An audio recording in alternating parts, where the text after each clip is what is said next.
देखो about about nucleus थोड़ा सा बेसिक बात है। पहला पॉइंट सबसे नया पॉइंट है ये। It consist of proton and neutron. Consist of proton and neutron. जानते थे आज से पहले? इट हैज पॉजिटिव चार्ज, ये भी।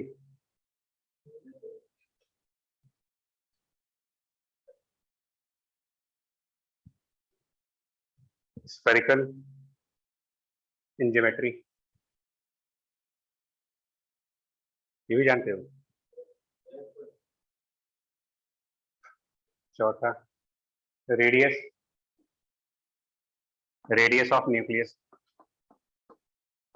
Like R nought A to the power 1/3। Formula है R equal to R nought capital A to the power 1/3। Capital A is mass number, capital A is a mass number,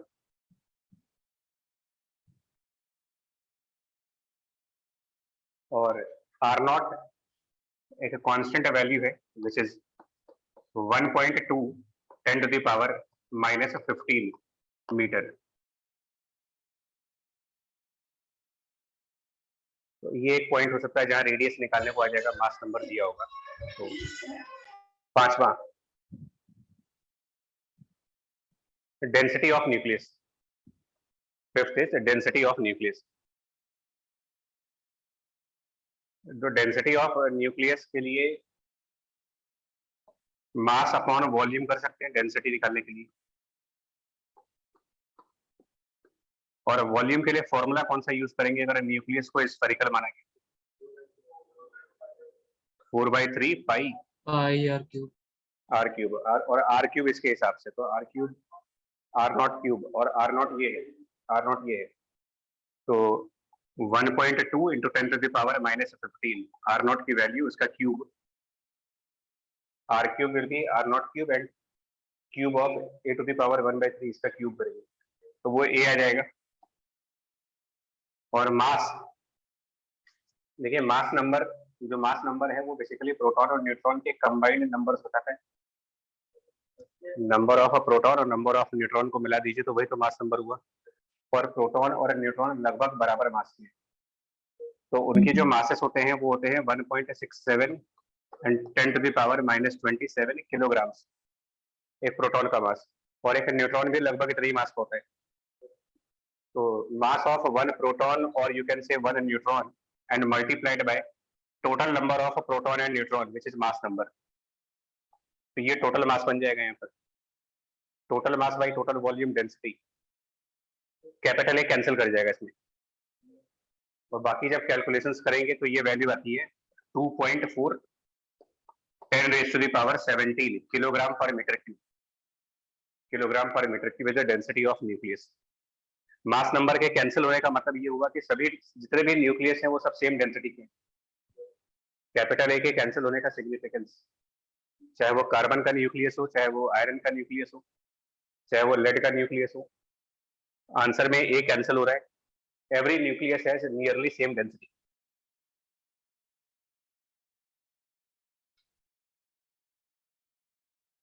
जिसकी order क्या बन रही है पर density की order 10 to the power 17। ये JEE का क्वेश्चन है, what is the order of density of nucleus, तो उसका आंसर हो जाएगा 10 टू द पावर 17।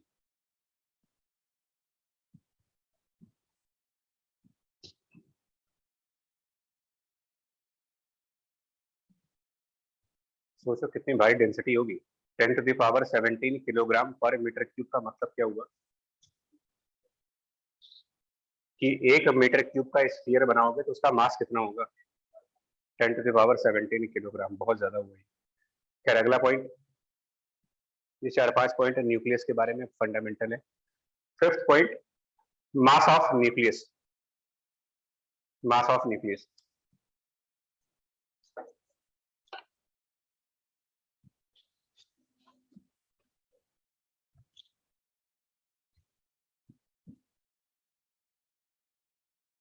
तो जैसे अगर आपसे बात की जाए, मान लो कैल्शियम का एग्जांपल लेते हैं फर्स्ट, तो कैल्शियम बेसिकली मेरे ख्याल से 20 Ca14 से डिनोट करते हैं उसको।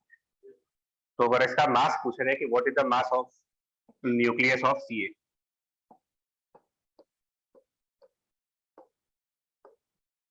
मान लो ये निकालना हो, तो मैथ के हिसाब से चलोगे तो कैसे करोगे आप मैथमेटिकली? 20 Ca40 का मतलब इसमें कितने प्रोटॉन्स हैं? 20, तो 20 multiplied by mass of a proton, और कितने न्यूट्रॉन है इसमें? तो 20 न्यूट्रॉन्स हैं, तो 20 इंटू मास ऑफ न्यूट्रॉन, इन दोनों को ऐड कर देंगे तो न्यूक्लियस का मास आ जाना चाहिए। सिंपल मैथ है, जितने प्रोटॉन है उसको मास मल्टीप्लाई कर दीजिए और जितने न्यूट्रॉन है उसका मास मल्टीप्लाई कर दो, तो आपका न्यूक्लियस का मास डिफाइन हो जाएगा। तो मैंने कैल्शियम का जैसे कि एग्जांपल लिया है, इसका मतलब ये हुआ कि अगर हम नंबर ऑफ प्रोटॉन्स को डिनोट करें bye Z, so it multiplied by mass of proton, or number of neutrons will be mass number minus atomic number, mass number minus atomic number, number of neutrons, and multiplied by mass of one neutron. So it should be the mass of nucleus.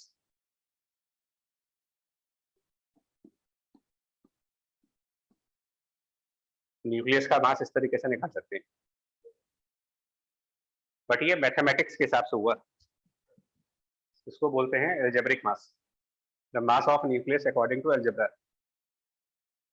कि भाई एक pen 10 रुपए का है तो 15 pen कितने रुपए के आएंगे, तो मल्टीप्लाई कर लो उससे, ये एल्जेब्रा में बताया जाता है। एक की कॉस्ट इतनी है तो 10 की कॉस्ट कितनी होगी, लेकिन जो एल्जेब्रा में होता है वो प्रैक्टिकली कहाँ होता है? प्रैक्टिकली नहीं होता ना। तो आपको अगर एक की कॉस्ट 10 रुपए की है तो 10 लोग तो थोड़ा डिस्काउंट भी तो मिलता है उसमें आपको, बल्क में लो, तो वैसे कुछ डिस्काउंट यहाँ भी मिलता है हमें, मतलब कुछ, मतलब ये जो एल्जेब्रिक मास है ये एक्चुअली न्यूक्लियस का मास नहीं है, ये मैथमेटिकल है just. The real mass of nucleus यानी एक्चुअल मास, उसको एक्सपेरिमेंटल मास भी कहा गया। The experimental mass of nucleus is always less than the mass of nucleus calculated by the theory. Theory means ये वाला मास, जो ये theoretical मास मतलब जो अलजेब्रा के हिसाब से निकाल रहे हो उससे उससे कम होता है वो।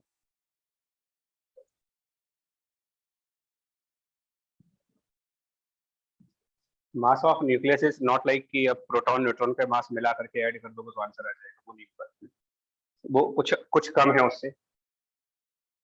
और जो डिफरेंस है इन दोनों के बीच में, मतलब कि थ्योरी वाइज, थ्योरी मतलब again mathematical, theory wise nucleus के मास में और एक्सपेरिमेंट्स के हिसाब से जब न्यूक्लियस का मास मेजरमेंट किया जाता है, इन दोनों का डिफरेंस वैल्यू उसको डिनोट किया गया है by the symbol of delta M and called as mass defect. This term is known as mass defect, the difference between the real mass and expected mass by the mathematics. Maths के हिसाब से जो मास आप उम्मीद कर रहे थे वो तो आया नहीं, तो जो डिफरेंस मिला आपको वो आप कह सकते हो कि ये मास डिफेक्ट हुआ, और एक्चुअल मास कम हो जाएगा। मैथमेटिक्स के हिसाब से जो मास होना चाहिए उससे कम मास एक्चुअल में आएगा, एक्सपेरिमेंटल मास इसको बोलते हैं, लेस होता है उससे। मतलब ये इक्वेशन मैथमेटिकली तो ट्रू है, मैथ्स के हिसाब से ये इक्वेशन सही है, बट फिजिक्स के हिसाब से ये इक्वेशन गलत है। फिजिक्स के हिसाब से यहाँ इक्वल टू नहीं आएगा, फिजिक्स के हिसाब से जाओगे तो यहाँ पर लेस देन का साइन बनेगा। The mass of nucleus will be actually less than this term, not equal to this. वो डिफरेंस कहलाता है हमारे लिए मास डिफेक्ट।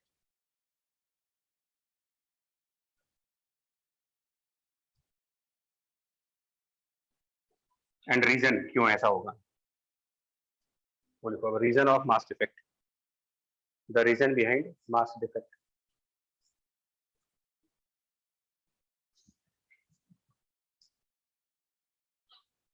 देखिए मॉडर्न फिजिक्स में मास और एनर्जी एक दूसरे के इक्विवेलेंट कहे गए, और उसका इक्विवेलेंसी रिलेशन कहा जाता है कि energy and mass they are equivalent to each other, so E equals to m into c square. अब जरा इमेजिन करो आपके अगर एक प्रोटॉन और एक neutron, one proton one neutron, वो एक दूसरे से काफी लार्ज डिस्टेंस पे हो,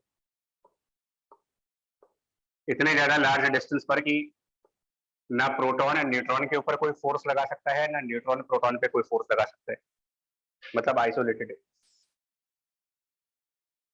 तो जब ये आपस में कोई फोर्स लगाएंगे नहीं, मतलब प्रोटॉन न्यूट्रॉन पर फोर्स नहीं लगाएगा, न्यूट्रॉन प्रोटॉन पर फोर्स नहीं लगाएगा, तो हम ये कहते हैं कि ये एक दूसरे के साथ किसी भी तरीके का कोई इंटरेक्शन नहीं कर रहे। इंटरेक्शन मतलब यहाँ पर ये है कि ये अट्रैक्ट नहीं हो सकते और रिपेल नहीं हो सकते। ये इतने दूर है कि ना तो ये अट्रैक्ट कर सकते हैं एक दूसरे को, ना ये रिपेल कर सकते हैं। और जब अट्रैक्शन या रिपल्सन कुछ भी नहीं होगा तो हम ये कहते हैं कि इनके बीच की जो एनर्जी ऑफ इंटरेक्शन होगी, एनर्जी ऑफ इंटरेक्शन का मतलब हुआ, जिसे ग्रेविटेशन में आप कहते हो कि दो मासेस जब इंटरैक्ट करते हैं तो एनर्जी का फॉर्मूला होता है -G m1 m2/r। इलेक्ट्रोस्टैटिक में दो चार्ज अगर आपस में इंटरैक्ट करते हैं तो K Q1 Q2 divided by R। अगर कोई स्प्रिंग और मास के बीच में इंटरैक्शन हो, यानी कि स्प्रिंग मास पर फोर्स लगाए, तो energy will become half kx²। तो जहां भी फोर्स इन्वॉल्व होगा वहां कुछ ना कुछ एनर्जी भी इन्वॉल्व होगी, बट जब फोर्स ही नहीं है तो उसके करस्पॉन्डिंग एनर्जी भी जीरो। तो there is no interaction energy, first point. Step by step लिख लीजिएगा। assume that assume that assume that protons and neutrons are in isolated state. Assume that protons and neutrons are in isolated state.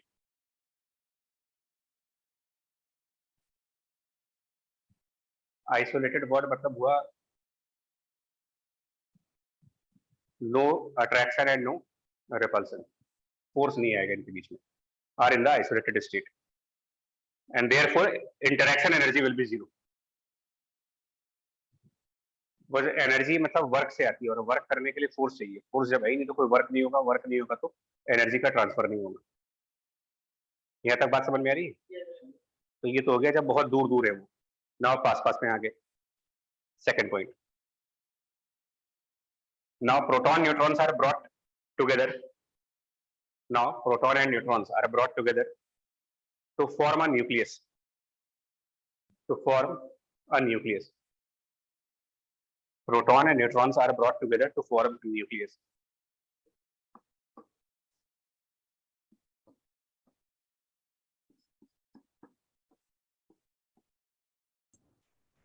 और nucleus में ये interact रहते हैं, और वो भी क्लास 11th में अगर आपको याद हो तो यूनिवर्स की जो फोर्सेस बताई गई है कि हमारे इस पूरे यूनिवर्स में 4 तरीके की फोर्सेस हैं फंडामेंटली।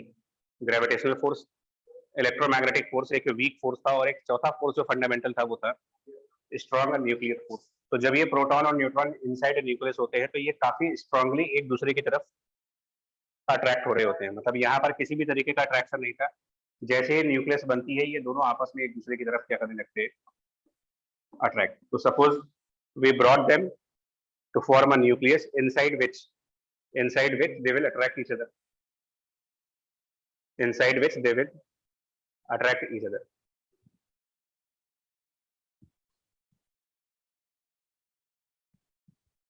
फिजिक्स कहती है कि भाई जब दो चीजों के बीच में अट्रैक्शन आएगा ना तो अट्रैक्शन में एनर्जी का लॉस होगा ऑलवेज। अगर दो पार्टिकल्स अट्रैक्ट हो रहे हैं तो वो लॉस ऑफ एनर्जी है वहां पर, यानी कि now the energy will become, मतलब लॉस हुआ है तो जब जीरो था उसमें लॉस हो जाएगा अगर कुछ आपका, तो now the energy will become negative. और अट्रैक्शन में हमेशा नेगेटिव एनर्जी आई है, चाहे ग्रेविटेशन का एग्जांपल लो, दो मासेस जब अट्रैक्ट होते हैं तो उनकी एनर्जी के फॉर्मूले में ही माइनस का साइन। इलेक्ट्रोस्टैटिक में एनर्जी होती है K Q1 Q2/r²। अगर एक चार्ज पॉजिटिव हो और एक नेगेटिव हो तो वो अट्रैक्ट होंगे, बट अगर एक प्लस होगा और एक माइनस होगा तो ये एनर्जी भी माइनस में जाएगी। तो जहां पर भी अट्रैक्शन है, चाहे वो ग्रेविटेशन वाला अट्रैक्शन हो, चाहे इलेक्ट्रोस्टैटिक वाला अट्रैक्शन हो, चाहे वो न्यूक्लियस वाला अट्रैक्शन हो, एनर्जी हमेशा वहां पर माइनस में जाएगी। अब जब ये प्रोटॉन न्यूट्रॉन काफी दूर दूर थे तो जीरो एनर्जी थी, जब ये न्यूक्लियस में गए तो नेगेटिव एनर्जी थी, मतलब कुछ लॉस हुआ एनर्जी का हमारे को, जीरो से माइनस में गए तो एनर्जी लॉस हुई। और आइंस्टाइन कह रहे हैं कि जो एनर्जी है और जो मास है वो एक दूसरे के इक्विवेलेंट, मतलब एनर्जी और मास इक्वल है, इक्विवेलेंट टू ईच अदर है। तो अगर आपको एनर्जी का लॉस होगा तो मास का भी लॉस होगा, जब एनर्जी लॉस होगी तो मास भी लॉस कर जाएगा, यानी कि जब ये दूर दूर थे तो इनका जो टोटल मास था, जितना मास प्रोटॉन और न्यूट्रॉन का मिला करके था आपके पास, उतना मास अब यहाँ पर नहीं मिलेगा आपको, उससे कुछ कम होगा, क्योंकि एनर्जी का लॉस किया आपने, तो जो लॉस किया एनर्जी का उसके इक्विवेलेंटली मास भी लॉस हो जाएगा, and therefore this mass of nucleus will not be same as proton plus neutron, it will be less than proton plus neutron. That is the reason of mass defect. So अब इसका answer ये लिख सकते हो कि while the formation of nucleus during the formation of nucleus there is some loss of energy there is some loss of energy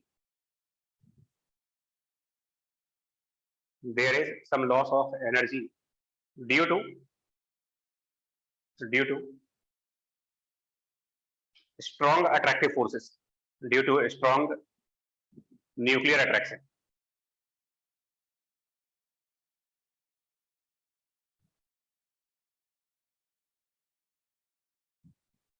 And equivalent to loss of energy, there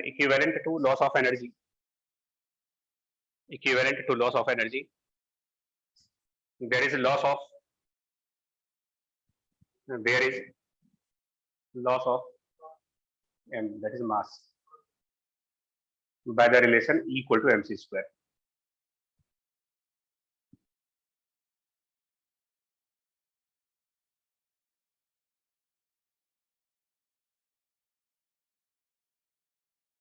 समझ आई बात है, मास इफेक्ट का reason. और अगर delta M mass defect है, if delta M is a mass defect, then multiplied by c square, that is the loss of energy equivalent to mass defect.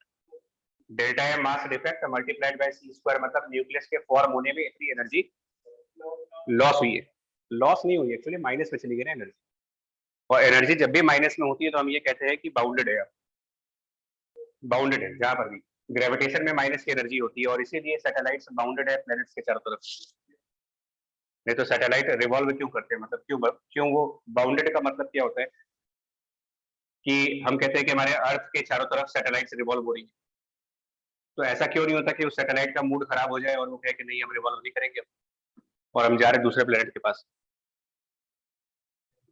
नहीं बोल सकते उसका, अचानक से मूड चेंज हो जाए कि नहीं हम आपके चक्कर नहीं लगाएंगे, हम जा रहे दूसरे प्लेनेट पे, बट नहीं कर सकते आप, बिकॉज इन दोनों के बीच की एनर्जी माइनस में चल रही है। तो the satellite is bounded to revolve around this earth. Electron is bounded to revolve around nucleus because proton और इलेक्ट्रॉन के बीच की एनर्जी माइनस में है। तो जहां भी एनर्जी माइनस में होगी इसका मतलब आप बाउंडेड हो।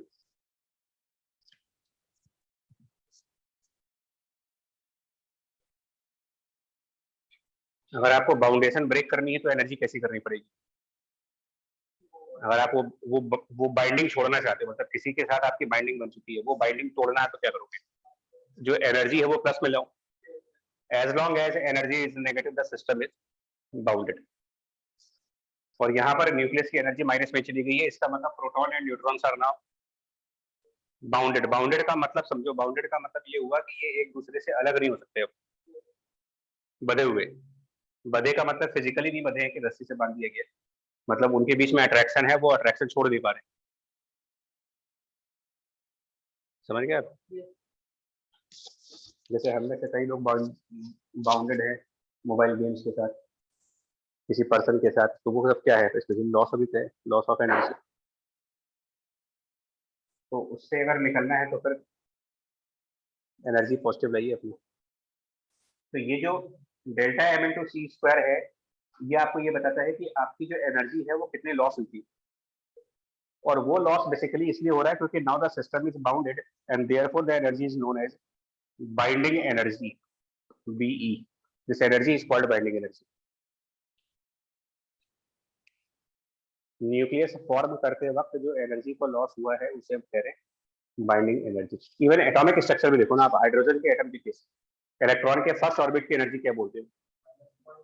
माइनस में बोलते हो ना। तो माइनस क्यों बोल रहे हो वहां पर? क्योंकि इलेक्ट्रॉन बाउंडेड है न्यूक्लियस के साथ, रिवॉल्व करने के लिए।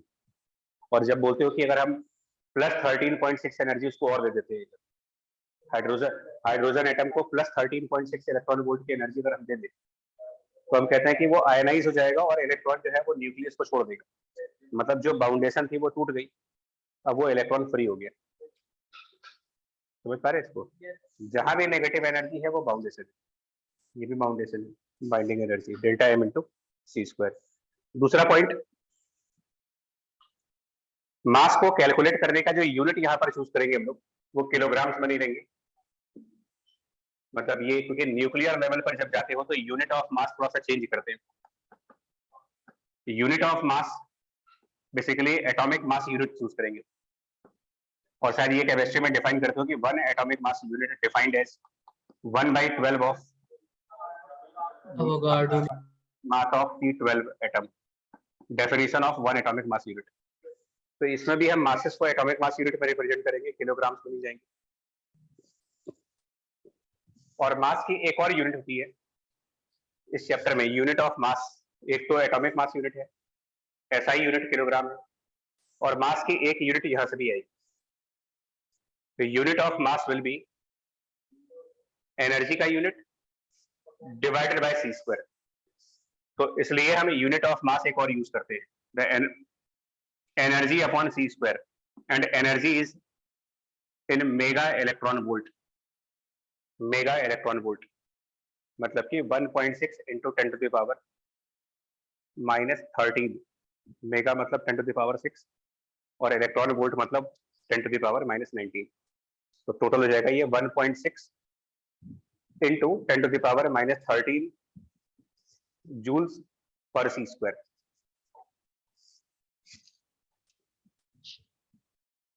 और जैसे कि हर यूनिट्स में आपस में रिलेशन होता है, लाइक लेंथ का एक यूनिट मीटर है तो लेंथ की एक यूनिट सेंटीमीटर भी है, तो मीटर और सेंटीमीटर में रिलेशन चलता है, 1 मीटर बराबर 100 सेंटीमीटर स्ट्रक्चर। तो ऐसे ही जो मास की अलग अलग यूनिट्स हैं, किलोग्राम एक यूनिट है, AMU एक यूनिट है, ये भी उसी मास का यूनिट है। तो सेम क्वांटिटी के जब कई सारे यूनिट्स बनते हैं तो इनका आपस में रिलेशन भी चलता है, and that relation is one atomic mass unit is equal to 931 MeV upon C square. ये भी यूनिट ऑफ मास है, mega electron volt by C square, ये भी मास की ही यूनिट है। तो मास के दो अलग अलग यूनिट्स का आपस में relation just like metre centimetre का रिलेशन, 1 मीटर बराबर 100 सेंटीमीटर, वैसी टाइप का। तो ये सब चैप्टर में यूज होगा। सो नाउ अब यहाँ से स्टार्ट करो। मास डिफेक्ट को कैलकुलेट करने के लिए क्या करना चाहिए? मास डिफेक्ट की जो डेफिनेशन बन रही है वो क्या बन रही है कि न्यूक्लियस का जो एक्चुअल मास है और जो मास अलजेब्रा के हिसाब से आएगा। अलजेब्रा के हिसाब से मास कैसे आता है? उसके प्रोटॉन्स का मास और न्यूट्रॉन्स के मास को जब ऐड करोगे तो वो मैथमेटिक्स हो गई कि इतने प्रोटॉन का मास निकाल दिया, इतने न्यूट्रॉन का मास निकाल दिया, ऐड कर दिया, वो मास हो गया थ्योरी वाइज। और एक्चुअल मास न्यूक्लियस का कुछ और है। उन दोनों का जो डिफरेंस है उसी को हम क्या बोल रहे हैं? Mass defect. यानी कि देखिए, mass defect defined as number of protons multiplied by mass of proton plus number of neutrons जो कि mass number minus atomic number होगा। ये पूरा टर्म क्या बन रहा है? ये न्यूक्लियस का मास ही बन रहा है, लेकिन थ्योरी में, थ्योरी वाइज। ये थियोरेटिकली मतलब मैथमेटिकल।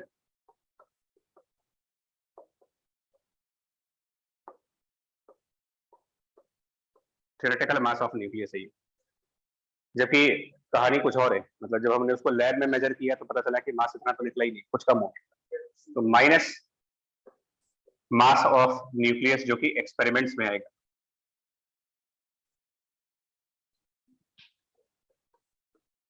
एक्सपेरिमेंटल मास।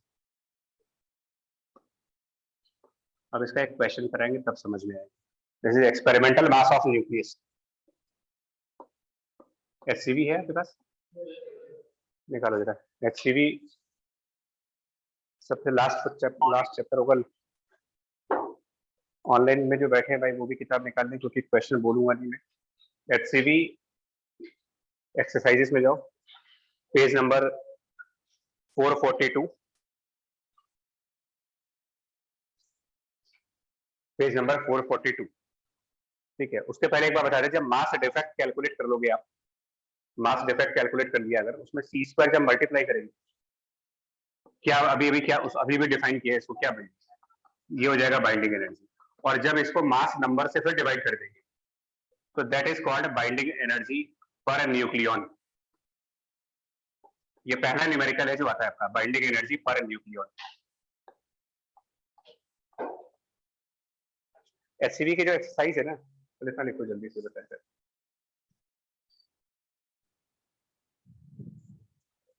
पेज 442 है, ऑलमोस्ट सभी सीटों पे है, कोई किताब पे नहीं, कुछ ऐसे भी होंगे ना है। ठीक, 442 का पहला क्वेश्चन देखो जरा, पहले तो आप ऐसे बरबरी देखते कि हो जाएगा कि नहीं हो पाएगा। पहले क्वेश्चन में किस चीज की बात की गई?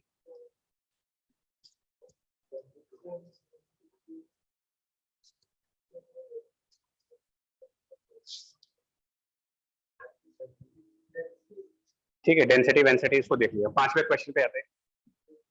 पांचवें क्वेश्चन पे, तीसरा क्वेश्चन में, इनफैक्ट थर्ड क्वेश्चन भी देखो। थर्ड क्वेश्चन में calculate the mass of alpha particle, अगर बाइंडिंग एनर्जी गिवन है उसकी। अब सुनिएगा पूरी कहानी है ऐसी। बाइंडिंग एनर्जी ये है delta M into C square, मतलब इसी एक्सप्रेशन में अगर सी स्क्वायर मल्टीप्लाई कर देंगे तो बाइंडिंग एनर्जी बन जाएगी। थर्ड क्वेश्चन पहले कर लेते हैं, थर्ड वाला। तो यहां से ये भी तो लिख सकते हो कि जो एक्सपेरिमेंटल मास होगा, मतलब मास ऑफ न्यूक्लियस, जो एक्चुअल मास है, एक्सपेरिमेंटल वाला मास, ये चीज इसको लेफ्ट साइड पर ट्रांसफर कर दें और डेल्टा एम को राइट साइड लेके जाए, तो this will be z into mass of protons plus a minus z mass of neutrons minus mass defect. इसी इक्वेशन को ऐसे भी लिख सकते हो ना। और जो मास डिफेक्ट है उसको सी स्क्वायर से मल्टीप्लाई और सी स्क्वायर से डिवाइड कर देगा। Naught delta M into C square को क्या लिख सकते हैं? So this is minus binding energy divided by c square. So this is the way how we calculate the mass of nucleus. The actual mass of nucleus is calculated by this relation. और इसी के ऊपर third question है। Third question में अब alpha particle की बात की गई है। अल्फा पार्टिकल हीलियम का न्यूक्लियस होता है। अल्फा पार्टिकल मतलब न्यूक्लियस ऑफ हीलियम। तो Z कितना होगा वहां पर? 2 होगा। 2। मास ऑफ प्रोटॉन, बुक में अगर आप ऊपर देखोगे जहां पे क्वेश्चन नंबर 1 है उसके ऊपर डेटा है कुछ। क्वेश्चन नंबर 1 के ऊपर डेटा है और उसमें कुछ मासेस गिवन है। देखो तो वहां प्रोटॉन का मास गिवन होगा। क्वेश्चन 1 के जस्ट ऊपर देखो आप, तो Z की वैल्यू 2 हुई। प्रोटॉन का मास एक्सरसाइज के स्टार्टिंग में गिवन है, A is 4। हीलियम का mass number 4 minus Z2। Neutron का मास भी उसी दिया हुआ है वहां पर। बाइंडिंग एनर्जी भी दी गई है कितनी? तो एक काम करते, तो जरा देखो इसका जो आंसर बनेगा Z is 2। प्रोटॉन का मास डेसिमल के 3 प्लेसेस तक बताइएगा। 7 और एक डिजिट, चलिए चार डिजिट कर सकते हैं। Plus A minus Z 2। Neutron का mass 0.086 minus binding energy 28.2। Unit क्या है उसकी? Mega electron volt and divided by C square. ये इंपॉर्टेंट पार्ट है। और ये कौन सी यूनिट्स में चल रहा है? तो this is in the unit of AMU। ये आपका AMU की यूनिट में है और यहाँ mega electron volt by C square है।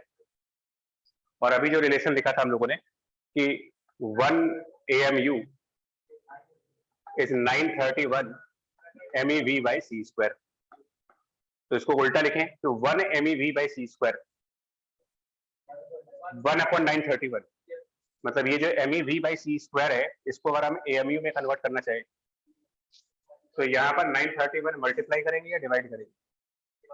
डिवाइड कर लीजिए, डिवाइड 28.2, और ये MEV/c² दोनों हटा दीजिए और यहाँ डिवीजन कर ले 931 से, तो ना ये यूनिट भी आपकी AMU हो जाएगी, क्योंकि principle of homogeneity of dimensions क्या कहता है कि सब्ट्रैक्शन और एडिशन तभी हो सकते हैं जब सब कुछ सेम यूनिट्स में चल रही है। तो अब आपका जो आंसर बनेगा वो देखो क्या बनता है, बट कैलकुलेशन चाहिए यहाँ पर, ये प्लस ये और -28.2/931 की कैलकुलेशन फिलहाल तो कैलकुलेटर से यूज करो, लेकिन एग्जाम्स में तो अलाउ नहीं होगा, तो इसलिए अभी क्लास के अंदर है तो थोड़ा वो चलेगा, कर लो, बट क्वेश्चंस पेपर में भी आते हैं और वहां पर मैनुअल कैलकुलेशन होती है, ये ध्यान रखना, मतलब ये डिवीजन 28.2/931 मैनुअल करना पड़ेगा। और तो ये कहीं ना कहीं एक रिस्क होता है कभी कभी कि अगर थोड़ा भी एरर हुआ हमसे तो गया।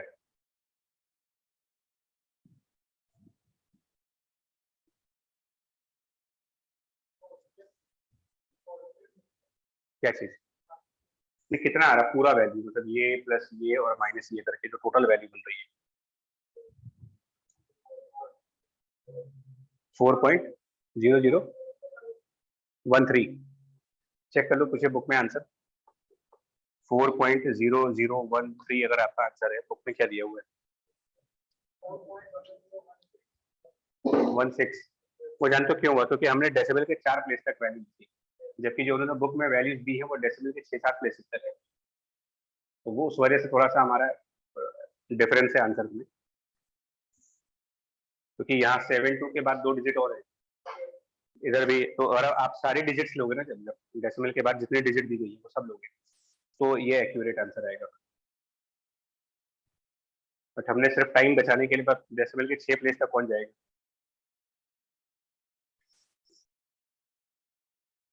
आई बात समझ में?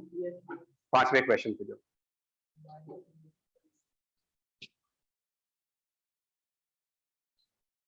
तो ये रिलेशन निकाल सकते हैं अगर बाइंडिंग एनर्जी गिवन है किसी क्वेश्चन में। थर्ड क्वेश्चन इंपॉर्टेंट क्वेश्चन टिक कर रहे हैं यहाँ पर, बाइंडिंग एनर्जी गिवन था तो न्यूक्लियस का मास आराम से निकाल सकते हैं। नाउ 5th क्वेश्चन में क्या निकालना है आपको यहाँ पर, पर न्यूक्लियन, कोई बात नहीं, तो पहले मास डिफेक्ट आएगा, इससे पहला स्टेप आपको ये करना होगा, पहले मास डिफेक्ट कैलकुलेट होगा इसमें, कैसे देखिए Z कितना है 5th क्वेश्चन में, तो 79 into mass of a proton दिया हुआ है, तो एक बार फिर डेसिमल के 4 प्लेस तक ही रखते हैं, तो 1.00 प्लस ए उसमें 197 होगा, तो 197 माइनस 79 118, तो 118 इंटू न्यूट्रॉन का मास 1.0086 2886 है, माइनस किस चीज का एक्सपेरिमेंटल मास, जिसका बाइंडिंग एनर्जी निकाल रहे हो, मतलब गोल्ड है ना ये, तो AU मतलब गोल्ड की बात हो रही है ना, तो उसके न्यूक्लियस का एक्सपेरिमेंटल मास 196 पॉइंट, अब जरा अंग्रेजी सुधारो, पढ़ो उसके आगे क्या लिखा हुआ है, is it mass of nucleus और मास ऑफ एटम, तो एटॉमिक मास, एटम अलग होता है, न्यूक्लियस, एटम के अंदर इलेक्ट्रॉन भी तो होते हैं, और ये हमें यहाँ पर न्यूक्लियस का मास चाहिए, एटम का मास नहीं चाहिए। न्यूक्लियस का मास एटम से कम होगा, क्योंकि एटम के मास में इलेक्ट्रॉन का मास भी ऐड होता है, तो इसमें से आप इलेक्ट्रॉन के मास को लेस करोगे, माइनस इलेक्ट्रॉन मास, और इलेक्ट्रॉन 79 ही होंगे प्रोटॉन्स के बराबर, तो 79 इंटू मास ऑफ इलेक्ट्रॉन, वो भी ऊपर दिया होगा 0.0054, अच्छा 3 जीरो है, और फिर 5, ये आएगा मास डिफेक्ट। और लोग यहीं पर गलती कर जाते हैं, वो क्या करते हैं 196.96 ले लेते हैं और ये चीज माइनस करना भूल जाते हैं, और ये क्वेश्चन वाले यहीं पर परेशान करते हैं। भाई आपको एटॉमिक मासेस गिवन होते हैं, न्यूक्लियस का मास किसी भी न्यूमेरिकल में नहीं मिलेगा, एक्सपेरिमेंटली कोई निकाल ही नहीं सकता। दुनिया का कौन सा एक्सपेरिमेंट है जिसमें न्यूक्लियस का मास निकालो? न्यूक्लियस का मास मेजर करने के लिए आपको एटम में से सारे इलेक्ट्रॉन निकालने पड़ेंगे।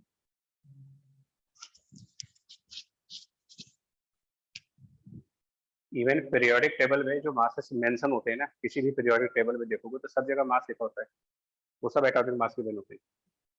तो ये माइनस करना ना भूलिएगा कभी, इलेक्ट्रॉन का मास सब्ट्रैक्ट करना ना भूल जाइए। ऐसे देखने में तुम्हें लग सकता है कि यार है कितना 0.0005 है, कोई बहुत ज्यादा फर्क तो पड़ नहीं रहा, बट फाइनल आंसर में बहुत ज्यादा डिफरेंस आएगा। क्योंकि पहली बात तो ये 0.005 है ना, पर जिस चीज से मल्टीप्लाई कर रहे हो 79 कोई छोटा नंबर तो है नहीं। और चैलेंज फिर वही है यार, यहाँ पर सबसे बड़ा चैलेंज जो है वो ये है कि इनका कैलकुलेशन कैसे करोगे, जो सबसे बड़ा प्रॉब्लम है।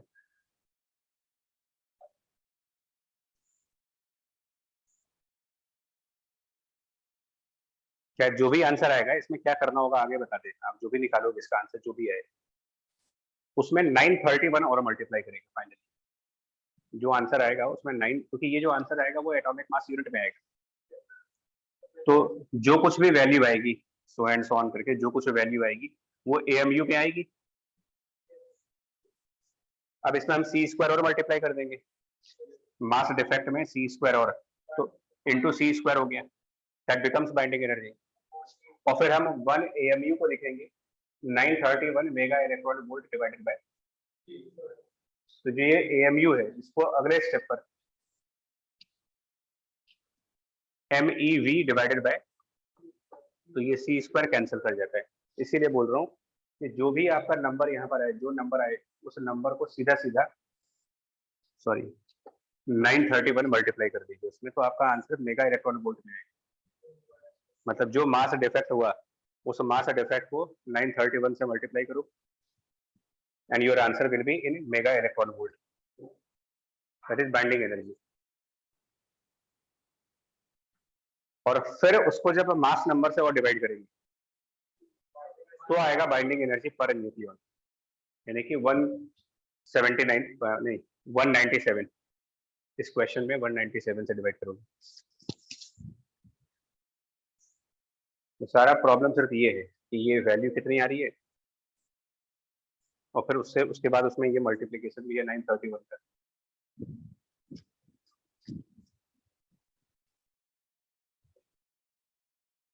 तो मतलब ये न्यूमेरिकल अच्छे न्यूमेरिकल इसलिए नहीं माने जाते क्योंकि है तो आसान, मतलब कंसेप्चुअली कोई प्रॉब्लम नहीं है इनमें, लेकिन दिक्कत जो है वो अब ये कौन बैठ के करेगा कैलकुलेशन। तो ऐसे क्वेश्चन अगर पेपर में हो कभी तो इनको क्या करा जाता है, मार्क फॉर रिव्यू करके छोड़ दिया जाता है और बाद में करना, क्योंकि शुरुआत में कर लिया 5-7 मिनट चले गए तो गलत, और एक आधा डेसिमल भी आगे पीछे हो गया अगर तो गए।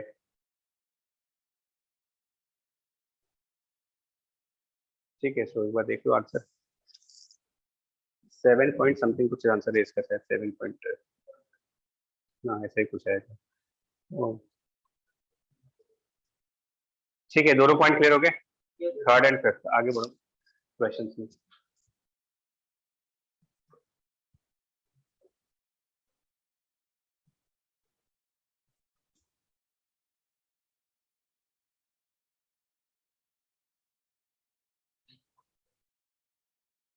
आगे बढ़िए। ये जो binding energy per nucleon fifth question में निकाला है, इसका फिजिकल सिग्निफिकेंस देखो, physical meaning of binding energy per nucleon. ये तो हो गया कि मैथमेटिकली कैसे कैलकुलेट होगा, बट एक्चुअली इसका मतलब है क्या।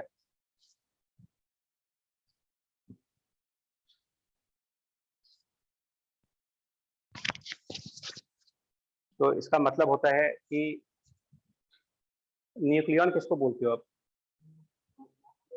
प्रोटॉन और न्यूट्रॉन का कंबाइंड नेम है ना, common name of proton neutron is nucleon. आपने लिखा है बाइंडिंग एनर्जी पर न्यूक्लियन, तो इसका मतलब हुआ कि एक प्रोटॉन या एक न्यूट्रॉन को न्यूक्लियस में से निकालने के लिए जो एनर्जी की रिक्वायरमेंट है उसी को हम कह रहे हैं बाइंडिंग एनर्जी पर न्यूक्लियन। जैसे आयनाइजेशन एनर्जी होती है ना कि इतनी एनर्जी दोगे तो एटम आयनाइज हो जाएगा, तो वैसे ही अगर हम बाइंडिंग एनर्जी पर न्यूक्लियन के बराबर की एनर्जी दे देते हैं तो न्यूक्लियस में से या तो एक प्रोटॉन निकल जाएगा या एक neutron. So it is the energy needed to bring out one nucleon, to remove one nucleon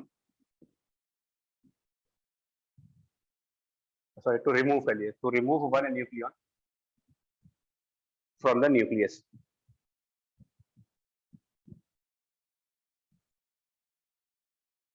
और एनर्जी की जरूरत क्यों पड़ रही है, ऐसा क्यों नहीं हो रहा कि न्यूक्लियन अपने आप निकला है? अंदर वो न्यूक्लियर फोर्सेस के थ्रू बधा हुआ है, मतलब उसको न्यूक्लियर फोर्सेस अट्रैक्ट करके रख रहे हैं, तो उसको तोड़ने के लिए, अट्रैक्शन को तोड़ने के लिए हमको एनर्जी देनी पड़ेगी। और ये जितना ज्यादा होगा ना, बाइंडिंग एनर्जी पर न्यूक्लियन जितनी ज्यादा होगी, आप बोलोगे कि न्यूक्लियस की स्टेबिलिटी उतनी ही ज्यादा है। Stability of nucleus direct proportion to binding energy per nucleon. Stability, इससे न्यूक्लियस की स्टेबिलिटी का मेजरमेंट करते हो, जिस न्यूक्लियस की बाइंडिंग एनर्जी पर न्यूक्लियन ज्यादा है उसकी स्टेबिलिटी ज्यादा है। और ये स्टेबिलिटी का मतलब किस चीज की स्टेबिलिटी की बात हो रही है, मतलब कौन से टाइप की स्टेबिलिटी? नहीं, मतलब मैकेनिकल स्टेबिलिटी, थर्मल स्टेबिलिटी, कौन से स्टेबिलिटी की बात हो रही है? वो डिके नहीं करेगा, मतलब अल्फा डिके नहीं होगा उसमें, बीटा डिके नहीं होगा, मतलब वो रेडियो एक्टिव न्यूक्लियाई नहीं होगा, स्टेबल है न्यूक्लियाई, नॉन रेडियो एक्टिव बोल सकते हो आप। वो किसी तरीके के डिके रिएक्शन में पार्टिसिपेट नहीं करेगा।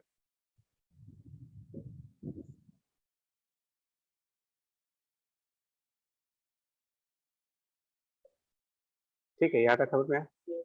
Now next part, Q value of reaction, Q value of nuclear reaction, Q value of nuclear reaction, ये क्या होता है? जैसे आप केमिकल रिएक्शंस में एंथैल्पी वगैरह निकालते हो, क्या होता है वो? एंथैल्पी मतलब क्या बताता है?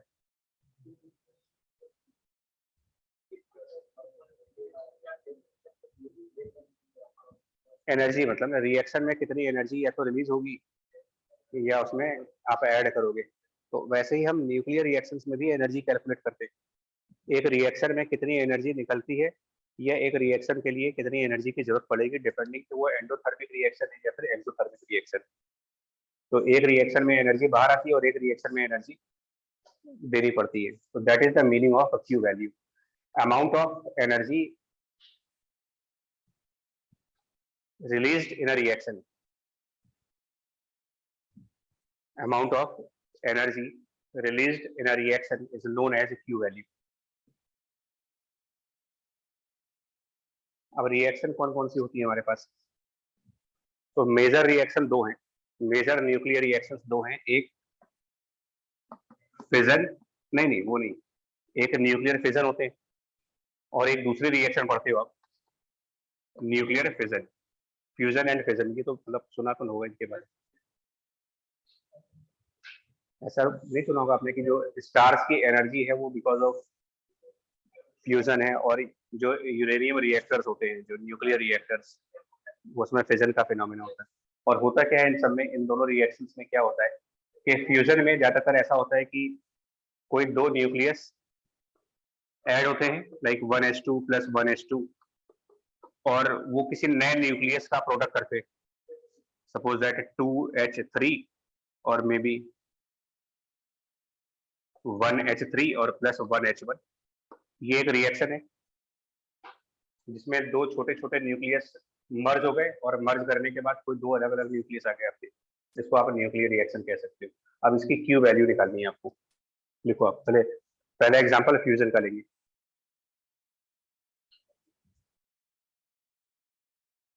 मतलब क्वेश्चंस होते हैं, find the Q value, find the Q value of reaction. मतलब वो जानना क्या चाह रहे हैं, क्यू वैल्यू निकालने का मतलब वो जानना क्या चाह रहे हैं कि इस रिएक्शन में कितनी एनर्जी रिलीज हुई है, ये निकालना है आपको।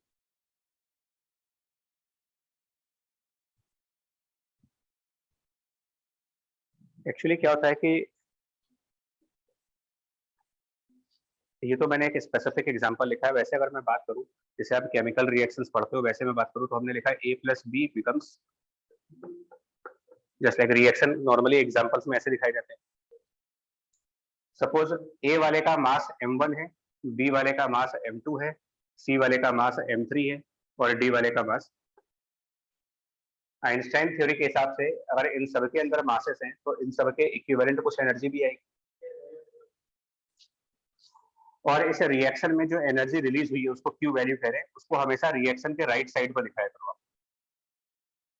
Q value always on the right side of reaction, यानी कि प्रोडक्ट वन साइड पर। एनर्जी रिलीज होगी तो प्रोडक्ट्स भी होगी, तो release energy because Q value defined as release energy, तो हम इसको रिएक्शन के राइट साइड पर प्लस क्यू। क्यू कोई प्रोडक्ट नहीं है, ये कोई फिजिकल प्रोडक्ट नहीं है, ये सिर्फ क्या है, एनर्जी है। ये फिजिकल प्रोडक्ट्स है, मतलब ये हाइड्रोजन है, ये भी हाइड्रोजन है, ये भी सब हाइड्रोजन है। तो दीज आर फिजिकल प्रोडक्ट्स, मतलब कि न्यूक्लियस है, ये सब न्यूक्लियस है, ये एनर्जी है। तो ये जो न्यूक्लियस है इनका जो भी मास होगा उसकी उसके इक्विवेलेंट एनर्जी हो जाएगी। तो अगर मास m1 है तो इक्विवेलेंट एनर्जी क्या लिख सकते हैं उसके, m1 × c²। अगर मास m2 है तो इक्विवेलेंट एनर्जी m2c²। मास m3 के इक्विवेलेंट एनर्जी m3c²। मास m4 के इक्विवेलेंट एनर्जी m4c²। तो जो प्रोडक्ट्स में एनर्जीज हैं उनको ऐड कर लीजिए और इक्वल टू रिएक्टेंट्स के जो मास हैं उनके इक्विवेलेंट एनर्जीज का समेशन, और प्लस जो एनर्जी उसमें बाहर आई है जिसको क्यू लिख रहे हो, this is conservation of energy. Conservation of energy, जो भी आपके रिएक्टेंट्स होंगे और प्रोडक्ट्स होंगे उनके मासेस के इक्विवेलेंट एनर्जी का सम।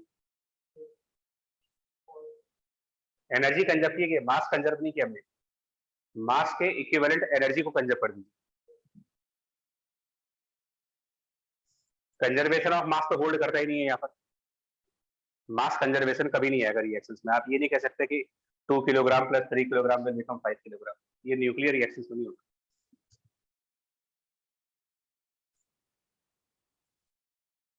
और इसीलिए instead of mass conservation conserve क्या किया जा रहा है, एनर्जी। उस मास के इक्विवेलेंट एनर्जी कंजर्व करिए और प्लस जो एनर्जी एक्स्ट्रा में निकली थी, एक्स्ट्रा एनर्जी क्यू वैल्यू। अब इससे क्यू क्या बनेगा देखो, तो इससे जो क्यू आएगा वो आएगा, अगर हम ध्यान से देखें सिंप्लीफाई करें तो इस सब सारे टर्म्स को लेफ्ट साइड भेज दो अगर आप, तो m1 + m2 minus m3 + m4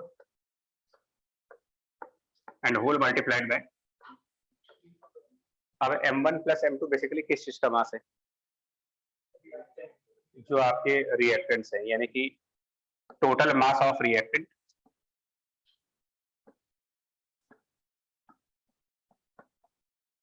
और minus m3 + m4 means total mass of products. Single product भी आ सकता है रिएक्शन में, डबल प्रोडक्ट्स भी आ सकते हैं, और इनटू c²।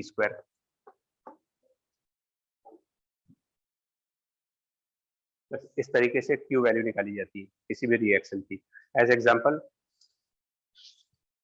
HCV का ही क्वेश्चन नंबर 50 लिखिए, क्वेश्चन नंबर 50 पे आओ। क्वेश्चन नंबर 50 इसी एक्सरसाइज का क्वेश्चन नंबर 50 देखो आप, सीधा क्वेश्चन है फाइंड द क्यू वैल्यू, और पहली रिएक्शन ये लिखी गई है, find the Q value. First reaction भी यही है, 1s2 + 1s2 = 1s3 + 1h1। ध्यान से देखिए, तो हमको निकालना क्या है इसमें, क्यू वैल्यू। और जहां पर क्वेश्चन होगा उसके नीचे डेटा भी है, उसके नीचे डेटा गिवन है, तो दिया ना। तो जरा एक पार्ट इसका करके देखो कैसे करोगे, मतलब 50th क्वेश्चन का 50 वाले का पहला part.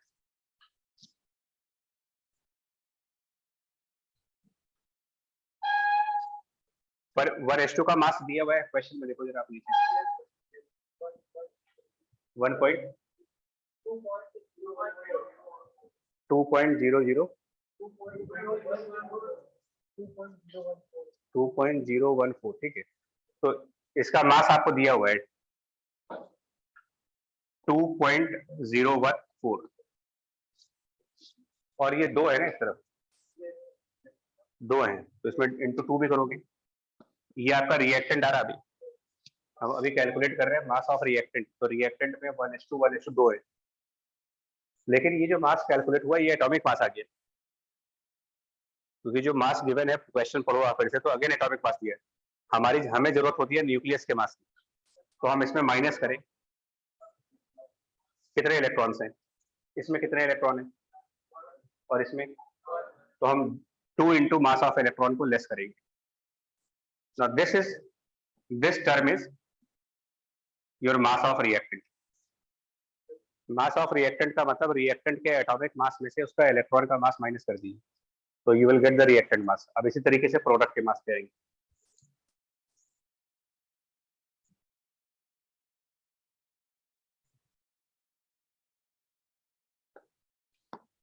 So now minus a product side.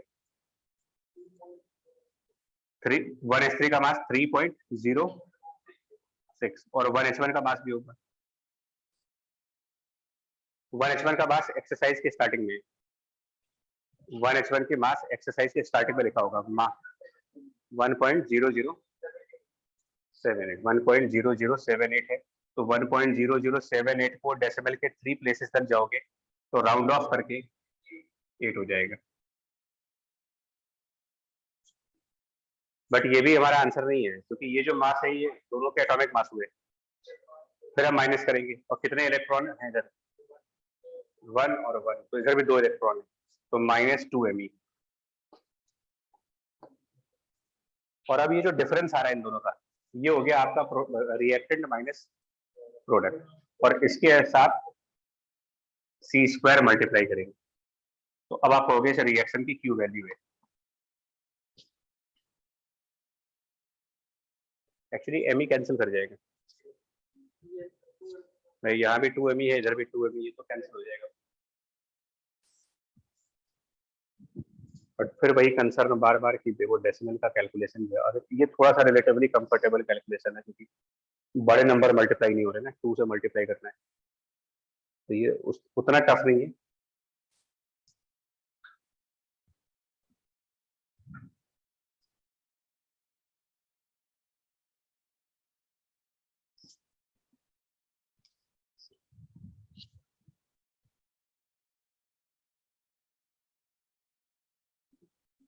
ठीक है, इससे जो आंसर बने ना तुम्हारा,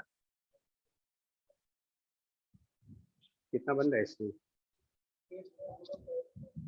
8.052, नहीं वो तो बाद में वैसे 8.052 आ रहा है, 8 बहुत ज्यादा नहीं आ रहा है यार, ये 8 कहाँ से आ जाएगा, 0.0, हाँ उतना, 8 बहुत ज्यादा आ रहा है यार। 0.05 अगले डिजिट क्या है,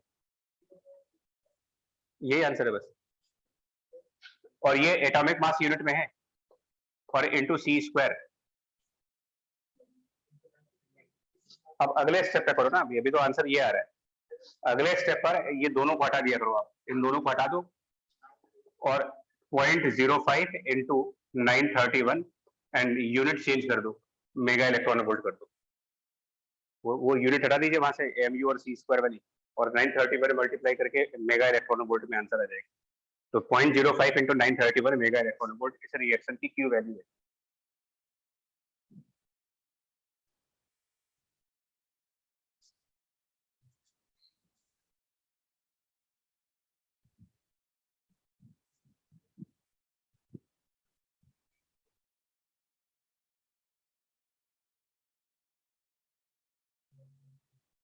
ये 0.005 है कि 0.5 है, 2 0 गलत हो रहा है इसका मुझे।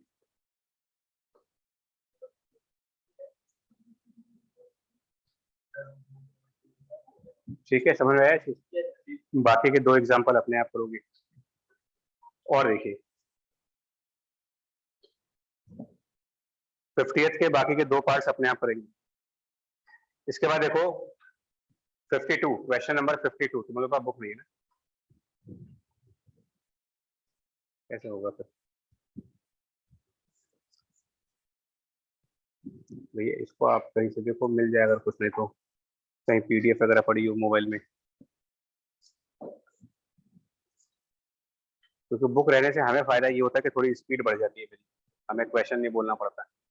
52 वाले में भी अगर आप देखो ना, तो calculate the Q value of, इसमें भी एक रिएक्शन दी गई है, क्यू वैल्यू निकालनी है, तो इसको भी करोगे अपने आप। 52 वाला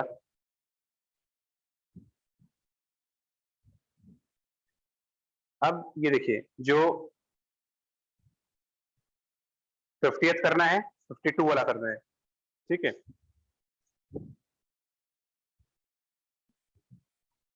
और उसके बाद बताए और क्वेश्चन हैं इसके, इधर है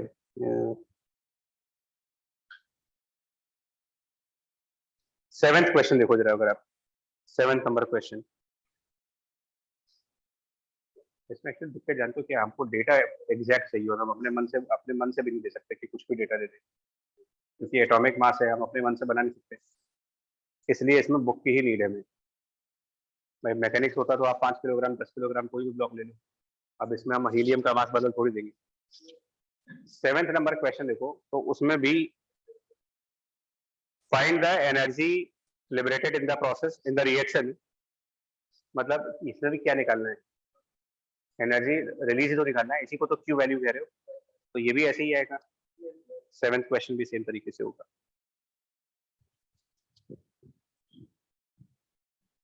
8th क्वेश्चन अगर ध्यान से पढ़िए, तो ये बाइंडिंग एनर्जी पर न्यूक्लियन की डेफिनेशन पूछ रहे हैं, इसी का फिजिकल मीनिंग लिखा था आप लोगों ने, बाइंडिंग एनर्जी पर न्यूक्लियन का फिजिकल मीनिंग की एक न्यूक्लियन को निकालने की एनर्जी, और ये उसी का एक्सप्रेशन कह रहे हैं, ठीक है।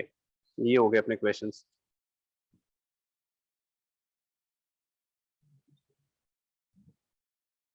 और इसके बाद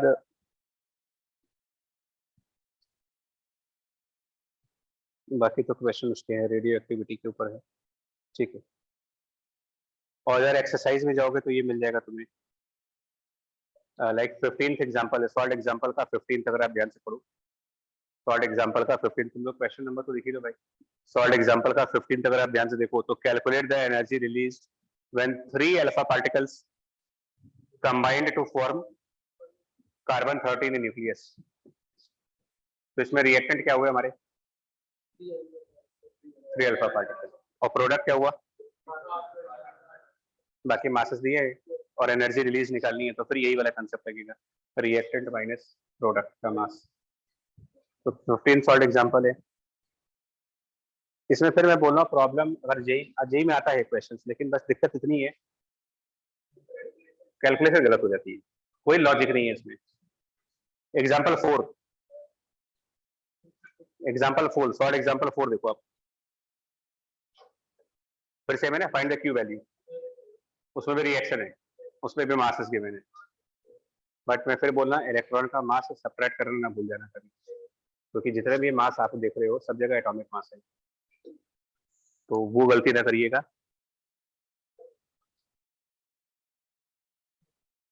ठीक है, क्यू वैल्यू यहाँ तक समझ में आई? नो, ये तो क्यू वैल्यू कैसे निकालते हो, और बाकी ये क्यू वैल्यू निकालने का एक और तरीका है, एक और मेथड है क्यू वैल्यू निकालने का, जैसे कि एग्जांपल लिखो एज एग्जांपल, और ये एग्जांपल इलस्ट्रेट कर रहे हैं Q value in terms of binding energy.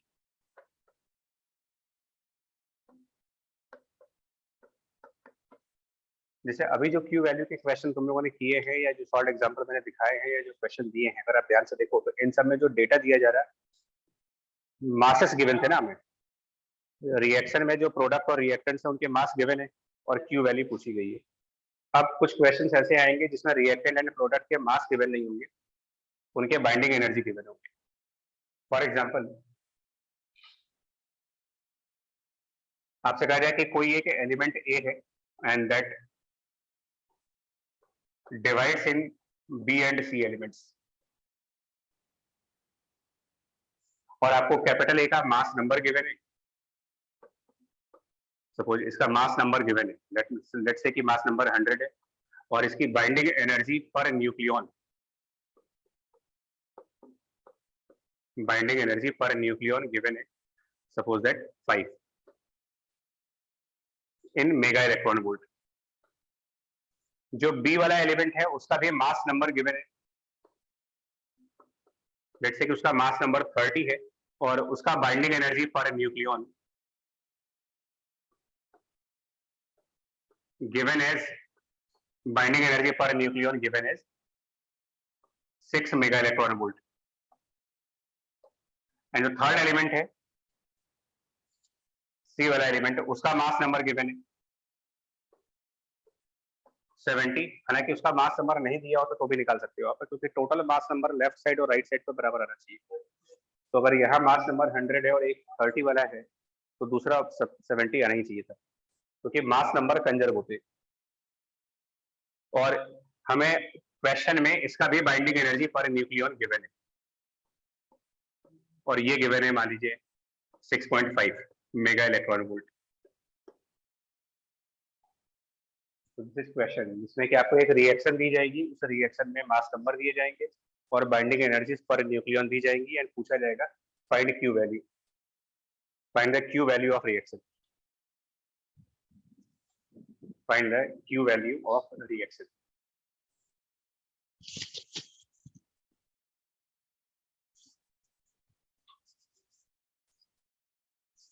ठीक है, तो अभी जो हम लोगों ने किया है उस हिसाब से देखो, अभी जो हम लोगों ने पढ़ा था तो उस हिसाब से क्यू वैल्यू को क्या लिखा गया था, Q value was written as react mass के फॉर्म में।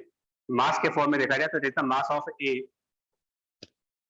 Minus mass of B minus mass of C, मतलब एक्चुअली माइनस के बाद वो ब्रैकेट में होंगे, तो ऐसे भी तो लिख सकते हैं ना इसको, reactant minus products and this multiplied में, इसको हमने क्यू वैल्यू कहा था।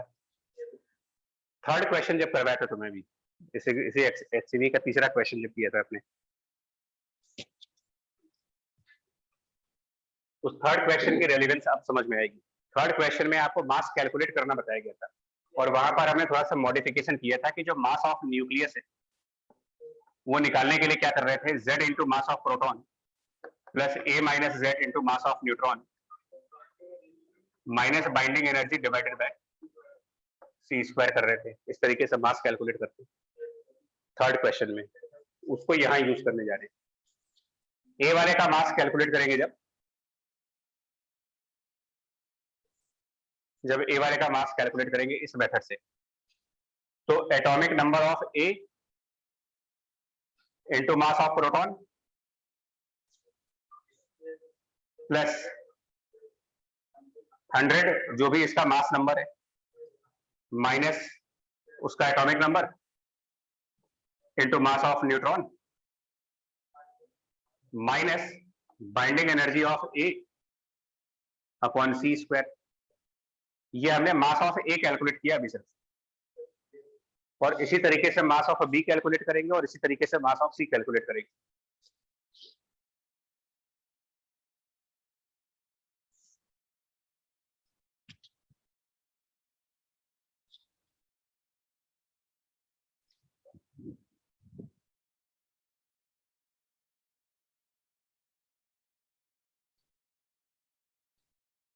तो मेरे पास तो जगह नहीं भाई, आप अपने आप लिखो। एक्चुअली इसी तरह सिमिलरली आप लिखोगे मास ऑफ बी, और वो हो जाएगा atomic number of B into mass of proton, और इधर 30 minus atomic number of B, और इधर binding energy of B upon C square, और इसी तरीके से मास ऑफ सी भी लिखोगे।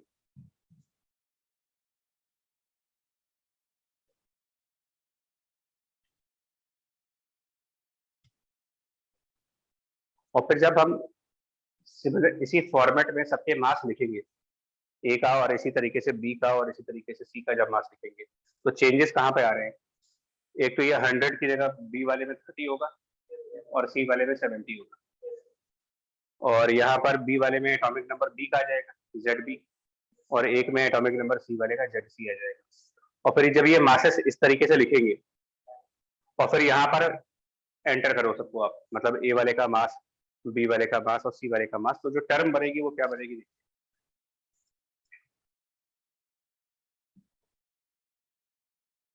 Q वैल्यू विल बिकम, सबसे पहले A वाले का मास आएगा, तो थोड़ा बहुत अरेंजमेंट करोगे तो कुछ ऐसा आएगा, ZA minus ZB minus ZC into MP, एक टर्म ये आएगी। दूसरी टर्म आएगी, ध्यान से देखना है, एक में 100 माइनस ZA आएगा, एक में 30 माइनस ZA आएगा, और एक में 70 माइनस ZA आएगा, और एक प्लस में रखना है, बाकी दो को माइनस करना है। ध्यान से करोगे, plus ZC MN ZB plus ZC minus ZA होगा, इनटू मास ऑफ न्यूट्रॉन आएगा। Yes sir. चाहे लिख के देख लो, आपको दिक्कत हो रही है, मैं तो वर्बली कर रहा हूँ। अगर आपको दिक्कत हो रही है तो पूरा पूरा लिखो, पूरा पूरा लिख करके प्रॉपरली वेरीफाई करो। बट ये कैंसिल वैंसिल हो रहे हैं, इस तरीके के टर्म्स आएंगे। और एक और टर्म आएगी भाई, क्योंकि एक टर्म ये होगा, एक टर्म ये, तीसरा टर्म ये भी तो है, तो क्या आएगा? देखिए यहाँ पर बनेगा, यहाँ पर minus binding energy of A/C² बनेगा, और इन दोनों में जो माइनस लगा रहे हैं वो प्लस बन जाएंगे। तो इसके बाद एक तीसरा टर्म जो बचेगा यहाँ पर, वो होगा binding energy of B plus binding energy of C minus binding energy of A। एक मिनट शिफ्ट कर दो, बाय C²। और ये सब तो ब्रैकेट के अंदर जाएंगे ना, और इन सब के बाहर एक C² और है, इन सब से बाहर भी जाओगे तो this whole multiplied bye C²। अब किसी भी न्यूक्लियर रिएक्शन में दो चीजें कंजर्व होती है, मिनिमम दो चीजें, तो पता और भी चीजें कंजर्व होती हैं, बट फंडामेंटल लेवल पर मास नंबर कंजर्व होगा और एटॉमिक नंबर कंजर्व होगा, बिकॉज एटॉमिक नंबर चार्ज को रिप्रेजेंट करता है, और चार्ज हमेशा कंजर्व होता है, इलेक्ट्रोस्टैटिक में बोल चुके हैं। यानी कि इधर का एटॉमिक नंबर और इधर के दोनों एटॉमिक नंबर का टोटल, मतलब कि atomic number of A ZA, atomic number of B और एटॉमिक नंबर ऑफ C, दोनों का समेशन ये बराबर आना चाहिए। Atomic number is always conserved in every nuclear reaction. दो मास नंबर भी कंजर्व होता है और एटॉमिक नंबर भी कंजर्व होता है। इस हिसाब से ये पूरी टर्म क्या हो जाएगी, ये टर्म, ये दोनों जीरो हो जाएंगे। तो फाइनली बचेगा क्या आपके पास Q में? BEB प्लस फाइनली, हाँ हाँ जी, फाइनली जो रिजल्ट बचेगा वो बचेगा Q equal to binding energy of B plus binding energy of C and minus binding energy of A। वो C² भी कट जाएगा, यानी in a more general way it is Q equal to binding energy products की minus the binding energy of reactants. बस difference ले लोगे तो Q value मिल जाती है। ये डेरिवेशन हुआ पूरा, मतलब बाइंडिंग एनर्जी को, मतलब Q वैल्यू और बाइंडिंग एनर्जी में क्या रिलेशन। अब इस क्वेश्चन के हिसाब से चले अगर तो देखिए, ये तो जनरल बोला जा रहा है, किसी भी क्वेश्चन में बाइंडिंग एनर्जी अगर दिया है और Q वैल्यू निकालना है तो आप डायरेक्टली इसका यूज करो। और मास दिया था और बाइंडिंग एनर्जी निकालना था तो पीछे 4-5 एग्जांपल थे।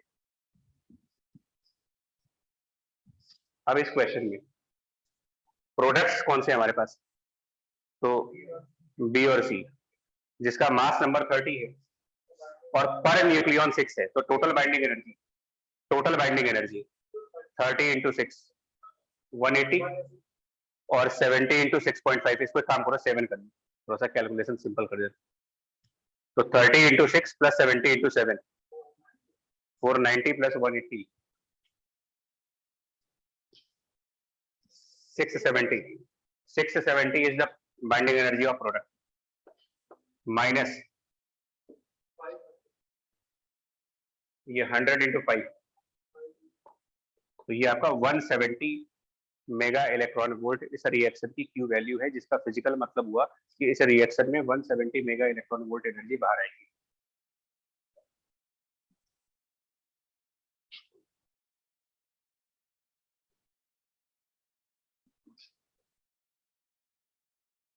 ठीक है सर,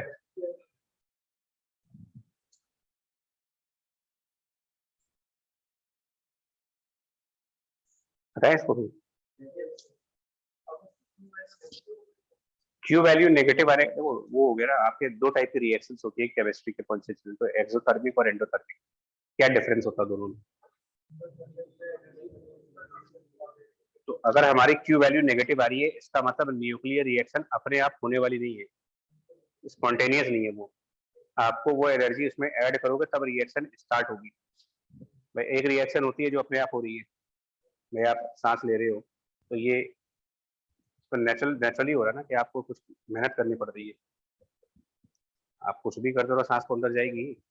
तो ये इसकी इस रिएक्शन की क्यू वैल्यू क्या है? पॉजिटिव। ब्रीथ करने की क्यू वैल्यू पॉजिटिव है, ये भी तो रिएक्शन ही और क्या है।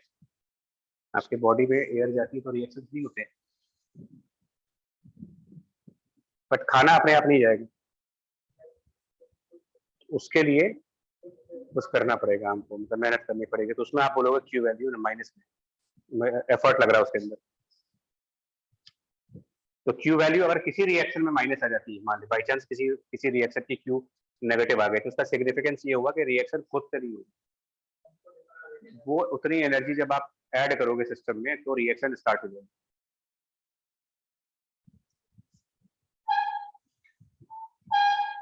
स्कूटर का इंजन, स्कूटी का इंजन क्या है, उसका क्यू वैल्यू क्या है? अपने आप स्टार्ट हो जाएगी, नेगेटिव है, क्योंकि आप फ्यूल डालो उसमें तब स्टार्ट होगा, वो रिएक्शन अपने आप तो होगी नहीं।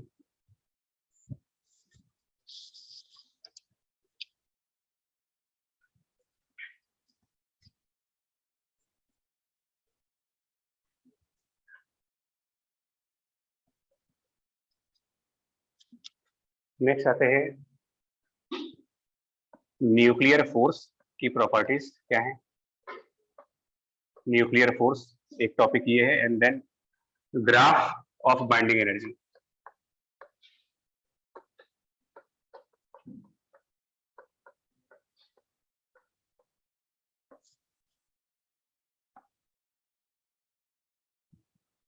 तो न्यूक्लियर फोर्स के बारे में थोड़ा सा जानना पड़ेगा, थ्योरेटिकल टॉपिक है।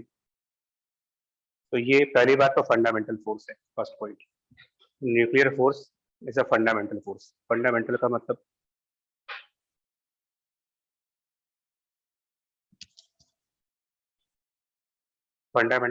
क्या हुआ? नेचर में है, वो नेचुरल ही है, मतलब बाय नेचर वो है। यूनिवर्स में बाय नेचर ये फोर्स है, हम लोग कुछ नहीं कर सकते इसके लिए। जैसे ग्रेविटेशन नेचुरल फोर्स है, इलेक्ट्रोस्टैटिक में नेचुरल फोर्स है, ये भी अपना नेचुरल फोर्स है। सेकंड, स्ट्रॉन्गेस्ट फंडामेंटल फोर्स कहा गया इसको। स्ट्रॉन्गेस्ट फंडामेंटल फोर्स में मतलब इनफैक्ट ये जो कुलम्ब फोर्स होते हैं उनसे करीब 50-60 गुना ज्यादा होते हैं, 50-60 टाइम्स लार्जर है।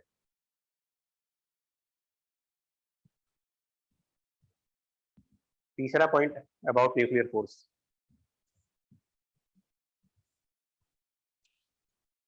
तीसरा जो न्यूक्लियर फोर्स के बारे में है सबसे बड़ी बात कि ये प्रोटॉन और प्रोटॉन के बीच में भी लग सकता है, प्रोटॉन और न्यूट्रॉन के बीच में भी लगेगा, न्यूट्रॉन और न्यूट्रॉन के बीच में भी। मतलब ये चार्ज और मास के इंडिपेंडेंट है, independent of charge and independent of mass.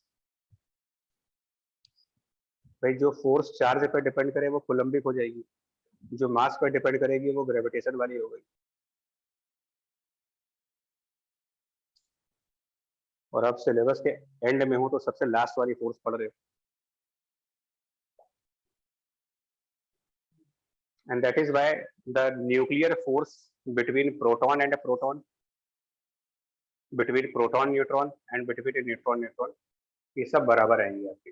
मतलब जितना फोर्स एक प्रोटॉन दूसरे प्रोटॉन पे लगाएगा, उतना ही फोर्स एक प्रोटॉन एक न्यूट्रॉन पे लगाएगा, उतना ही फोर्स न्यूट्रॉन और न्यूट्रॉन भी लगाएंगे। मतलब between any pair of nucleon, nuclear force will be same for any pair of nucleon. It will be same for any pair of nucleon. Proton proton के बीच में, प्रोटॉन न्यूट्रॉन के बीच में, और neutron के बीच में। भले ही न्यूट्रॉन्स में ज्यादा मास है, प्रोटॉन्स में चार्ज है, लेकिन चार्ज और मास का कोई इन्वॉल्वमेंट है नहीं हमारे पास। ठीक है, तीसरा पॉइंट हो गया ये। चौथा,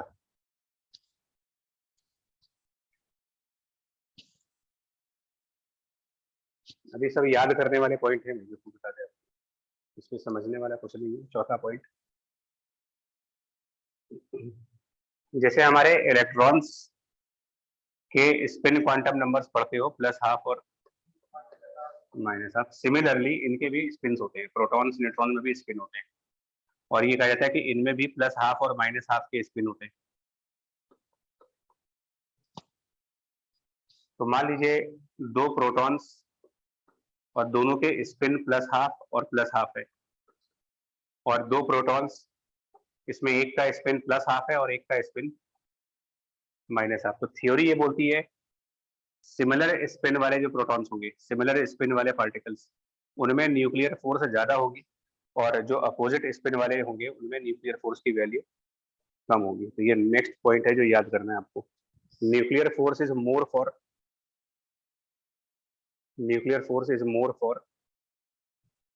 nucleons with similar spin, nucleons with similar spin, मतलब बोथ प्लस हाफ हो या बोथ माइनस हाफ हो, is more for nucleons with similar spin. तो ऑब्वियस है कि अपोजिट स्पिन का लेस होगा, उसको लिखने की जरूरत तो है नहीं। If it is more for similar spin then obviously less for spin. 4 points हो गए। 5वां,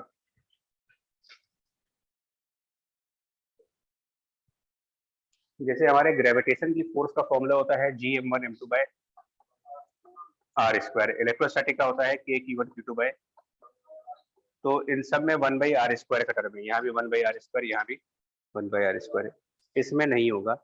तो 5वां पॉइंट, न्यूक्लियर फोर्स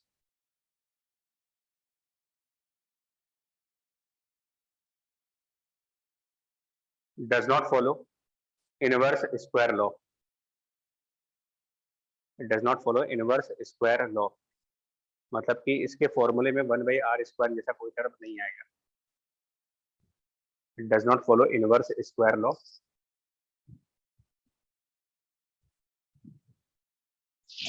मतलब it is not proportional to 1/r²।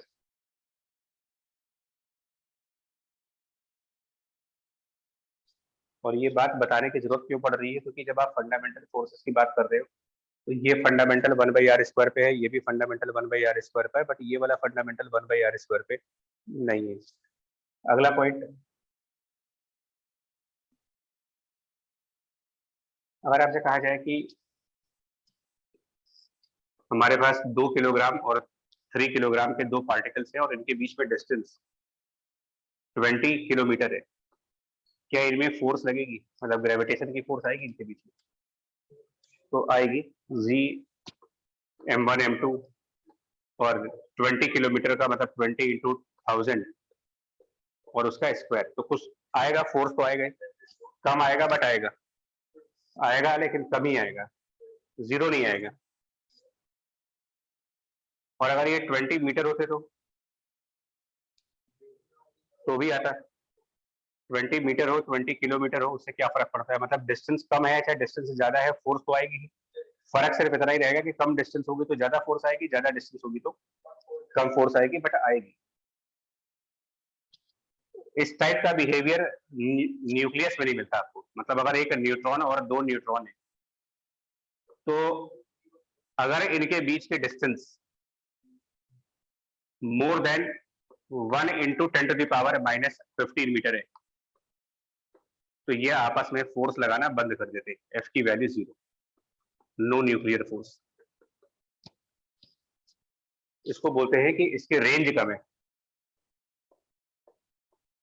Short range force कहते हैं इसको। आप इसे रेंज ज्यादा नहीं है, मतलब एक न्यूक्लियस और दूसरे मतलब एक न्यूट्रॉन और दूसरे न्यूट्रॉन के बीच में बहुत लिमिटेड डिस्टेंस के लिए फोर्स आती है।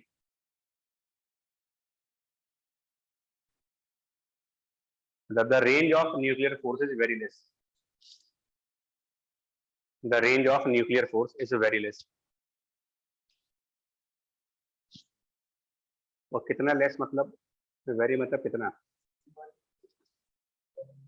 ये डिस्टेंस है। इससे ज्यादा डिस्टेंस पर अगर जाओगे तो न्यूक्लियर फोर्स लगेगा ही नहीं, खत्म। रेंज है मतलब उसकी नेटवर्क कवरेज से बाहर चलेगी, एक तरीके से आप कह लीजिए, ठीक है। काफी इंपॉर्टेंट पार्ट है। और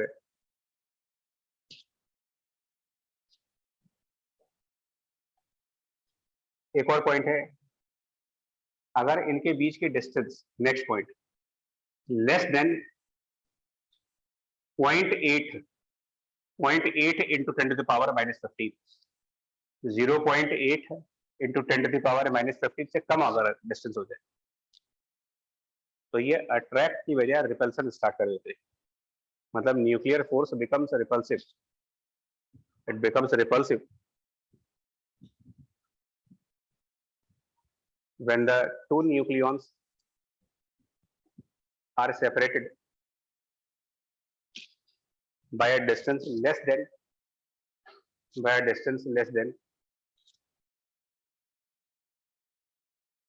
0.8 into 10 to the power minus 15 metre.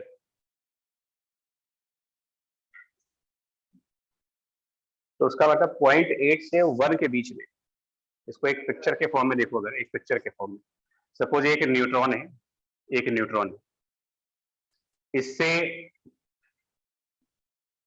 0.6 FM, actually 10 to the power minus 15 को इसको एफएम है ना, फर्मी मीटर पर एक और न्यूट्रॉन है, इससे 0.9 एफएम पर एक और न्यूट्रॉन है, इससे 1.2 एफएम पर एक न्यूट्रॉन है। अब ये सेंटर वाला न्यूट्रॉन इन सभी न्यूट्रॉन पर किस तरीके का फोर्स लगा रहा होगा, 0.8 से कम हो गए तो ये न्यूट्रॉन इस न्यूट्रॉन को रिपेल कर रहेगा। 0.8 और 1 के बीच में है तो ये न्यूट्रॉन इस न्यूट्रॉन को अपनी तरफ अट्रैक्ट कर रहा है, और ये न्यूट्रॉन इस न्यूट्रॉन पर कोई फोर्स नहीं, वो उसके रेंज के बाहर चला गया। तो कुल मिलाकर 3 केसेस हो सकते हैं, या तो फोर्स लगेगा, और लगेगा तो वो तो अट्रैक्शन होगा या रिपल्सन होगा, या फिर ऐसी भी केस आ सकती है कि फोर्स ही ना लगे। इस टाइप का उल्टा सीधा बिहेवियर इलेक्ट्रोस्टैटिक में नहीं था। 2 प्रोटॉन है तो वो रिपेल ही करेंगे चाहे डिस्टेंस कोई भी हो, 2 मास है तो अट्रैक्ट होंगे डिस्टेंस कोई भी हो। इसकी प्रॉपर्टी डिस्टेंस के हिसाब से बदल जाती है, एक डिस्टेंस के बियॉन्ड लगता ही नहीं है, और एक डिस्टेंस से ज्यादा कम कर दिया अगर तो रिपेल करना स्टार्ट कर देते हो, अदरवाइज अट्रैक्ट। अजीबो गरीब सा फोर्स है, मतलब थोड़ा सा अजीब पागल टाइप का है।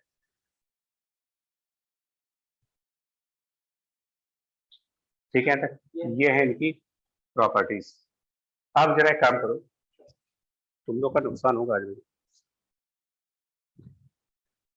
ऑब्जेक्टिव 1 पे आइए, ऑब्जेक्टिव 1 एचसीपी पे।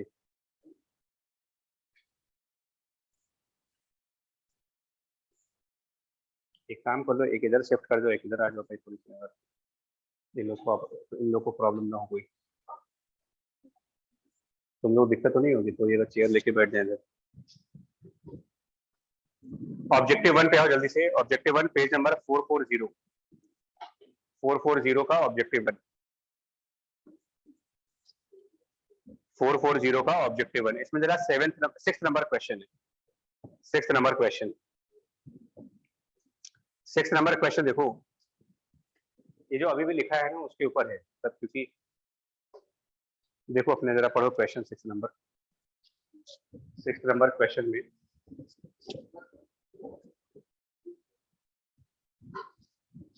किस फोर्स के बारे में बात की है इन्होंने? क्वेश्चन के अंदर किस फोर्स के बारे में पूछा जा रहा है? तो पी मतलब प्रोटॉन प्रोटॉन, पीएन मतलब प्रोटॉन न्यूट्रॉन और एनएन मतलब, तो वो कह रहा है कि इनमें से कौन, नहीं ऑप्शन देखो ना, कौन सा ज्यादा होगा, प्रोटॉन और प्रोटॉन के बीच में ज्यादा होगा, न्यूट्रॉन न्यूट्रॉन में ज्यादा होगा, या प्रोटॉन न्यूट्रॉन में ज्यादा होगा, या सब बराबर होगा? अभी आपने ऑप्शन लिखा है कि न्यूक्लियर फोर्स जो होती है वो सबके लिए एक जैसी होती है, प्रोटॉन प्रोटॉन में भी उतना ही रहता है, न्यूट्रॉन न्यूट्रॉन में भी सेम रहता है, और प्रोटॉन न्यूट्रॉन में भी। तो ऑप्शन कौन सा हुआ इसका फिर? बी। अब इसका अगला क्वेश्चन पढ़ो। इसमें तो बात है न्यूक्लियर फोर्स की है, अगले वाले में क्या स्पेसिफाइड है, कौन सा फोर्स है? Net force. न्यूक्लियर फोर्स का मास से कोई लेना देना नहीं है, न्यूक्लियर फोर्स का चार्ज से कोई लेना देना नहीं है, न्यूक्लियर फोर्स का इस बात से कोई लेना देना नहीं है कि लग किन के बीच में रहा है, ठीक है, मतलब वो सबको एक जैसा देखता है। लेकिन प्रोटॉन एंड प्रोटॉन की बात करेंगे तो न्यूक्लियर फोर्स तो इनमें, न्यूक्लियर फोर्स तो प्रोटॉन एंड प्रोटॉन में सेम है, न्यूट्रॉन एंड न्यूट्रॉन में भी न्यूक्लियर फोर्स सेम है। लेकिन प्रॉब्लम क्या है कि प्रोटॉन एंड प्रोटॉन में न्यूक्लियर फोर्स के साथ साथ इलेक्ट्रोस्टैटिक की रिपल्सन भी आएगी, जो न्यूट्रॉन्स में नहीं होगी, क्योंकि इनमें कोई चार्ज नहीं होता। तो नेट फोर्स किसका ज्यादा होगा यहाँ पर? सिर्फ न्यूक्लियर फोर्स या न्यूक्लियर के साथ इलेक्ट्रोस्टैटिक भी है?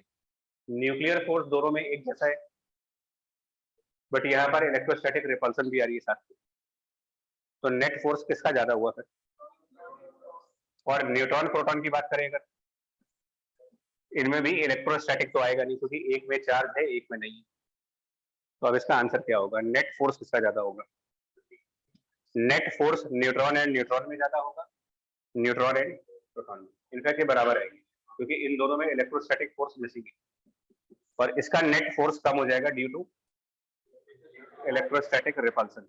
अब इसका ऑप्शन देखिए, ठीक है, तो इसलिए बोला ये प्रॉपर्टी लिखे है ना, ऐसे भी लिखी गई है, तब इनके ऊपर भी ऑब्जेक्टिव आते हैं इस तरीके के, थोड़े से लैंग्वेज चेंज करके। इसके अलावा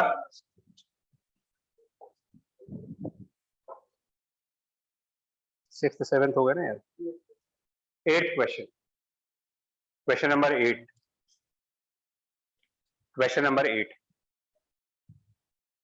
दो प्रोटॉन्स कितने डिस्टेंस पे?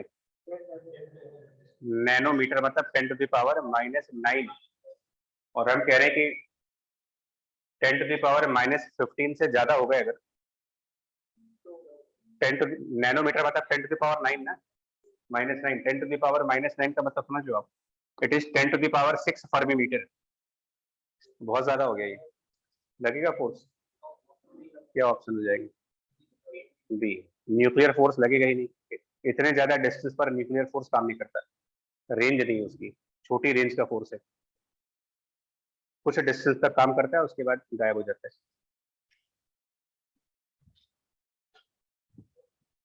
समझ पाए इसको? कि ये सब उसी प्रॉपर्टी से निकल के आ रहे हैं, और भी इस तरीके के क्वेश्चन फ्रेम कर सकते हैं हम लोग या एग्जाम्स में उन प्रॉपर्टीज के ऊपर, तो थोड़ा सा उसको याद करो। और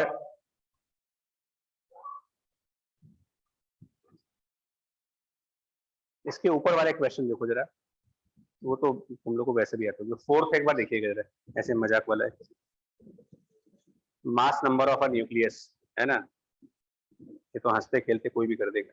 मास number of a nucleus always less than the atomic number, always more than the atomic number, equal to the atomic. Mass number और एटॉमिक नंबर पे क्या ज्यादा होता है? तो केमिस्ट्री में इतने सारे केमिस्ट्री पढ़ी होगी तुमने, तो मास नंबर ज्यादा होता है या फिर एटॉमिक नंबर ज्यादा होता है? कैल्शियम का मास नंबर और एटॉमिक नंबर, इसमें कुछ बताने वाली जरूरत तो है नहीं। थर्ड,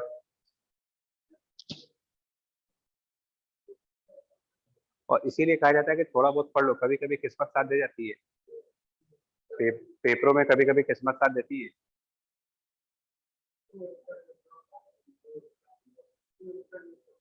थर्ड क्वेश्चन में क्या बताऊं?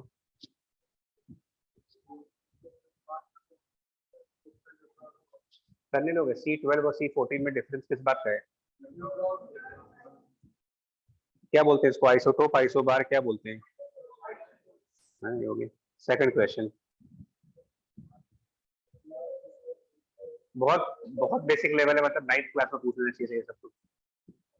जिस दिन पहली बार न्यूक्लियस पढ़ते हो वही बता देना चाहिए। तो हमारी जरूरत है कि कर लोगे इसे? ठीक है। पांचवा क्वेश्चन,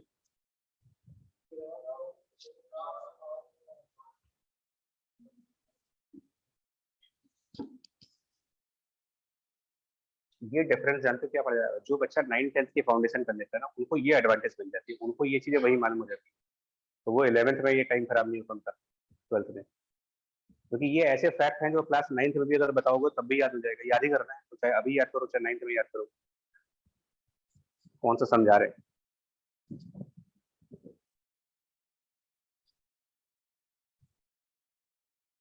एक्चुअली जो ये इसके ऊपर है यार, ये मैथमेटिकल क्वेश्चन है, कोई लॉजिक नहीं इसमें। R0 8⁻1/3 है, तो अगर हम लॉग ले लें और R0 को इस तरफ ले आए, तो log of R/R0 is 1/3 times log of A। अब आप देखो क्या है जो बोल रहे हो, किनके बीच का ग्राफ ले रहे हैं?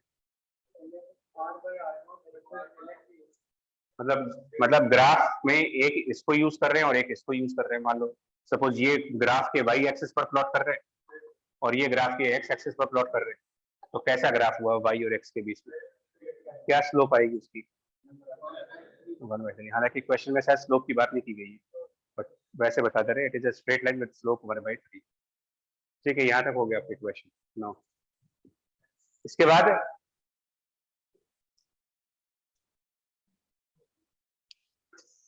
यार भाई 5-7 मिनट लेंगे।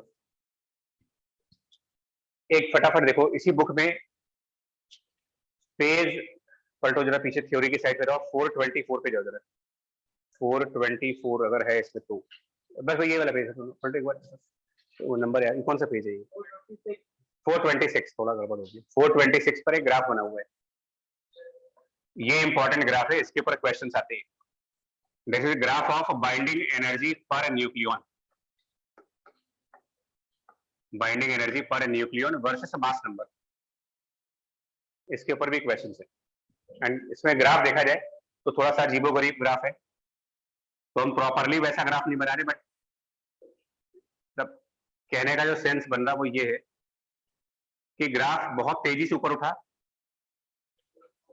और ऑलमोस्ट एक कांस्टेंट वैल्यू पे जा करके बहुत धीमे धीमे नीचे आ रहा है। अगर आप देखो तो जिस स्पीड से ग्राफ ऊपर गया है, नीचे आया नहीं उस स्पीड से, रुक गया। लगभग ऐसा लग रहा है कि ग्राफ कांस्टेंट टाइप हो गया है। और उसकी हाईएस्ट वैल्यू जो बन रही है, मतलब ये जो पीक वैल्यू बन रही है, ये जिस मास नंबर पे आ रहा होगा देखोगे तो 56 होगा वहां पर, मतलब आयरन का। आयरन की बाइंडिंग एनर्जी पर न्यूक्लियन सबसे ज्यादा है, मतलब आयरन दुनिया का सबसे मोस्ट स्टेबल न्यूक्लियस है। और अच्छा है कि ब्लड में आयरन मोस्ट स्टेबल न्यूक्लियाई।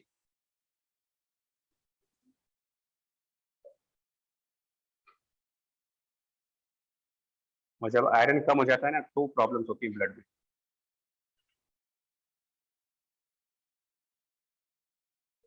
ठीक है, तो इसमें बात समझाने वाली क्या है कि जिस जिस जिस स्पीड में ग्राफ ऊपर तरफ गया है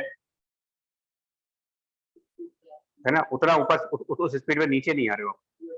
तो ये सब क्यों हो पा रहा है, मतलब ऐसा क्यों है कि ग्राफ बहुत तेजी से ऊपर उठा लेकिन नीचे आते समय ऐसा लग रहा होगा, मतलब अगर यार ये तो बहुत कांस्टेंट टाइप चल रहा है, धीमे धीमे आ रहा है नीचे बट लगभग कांस्टेंट टाइप है। तो रीजंस क्या है इसकी? नंबर 1, चलिए फर्स्ट, द रीजन ऑफ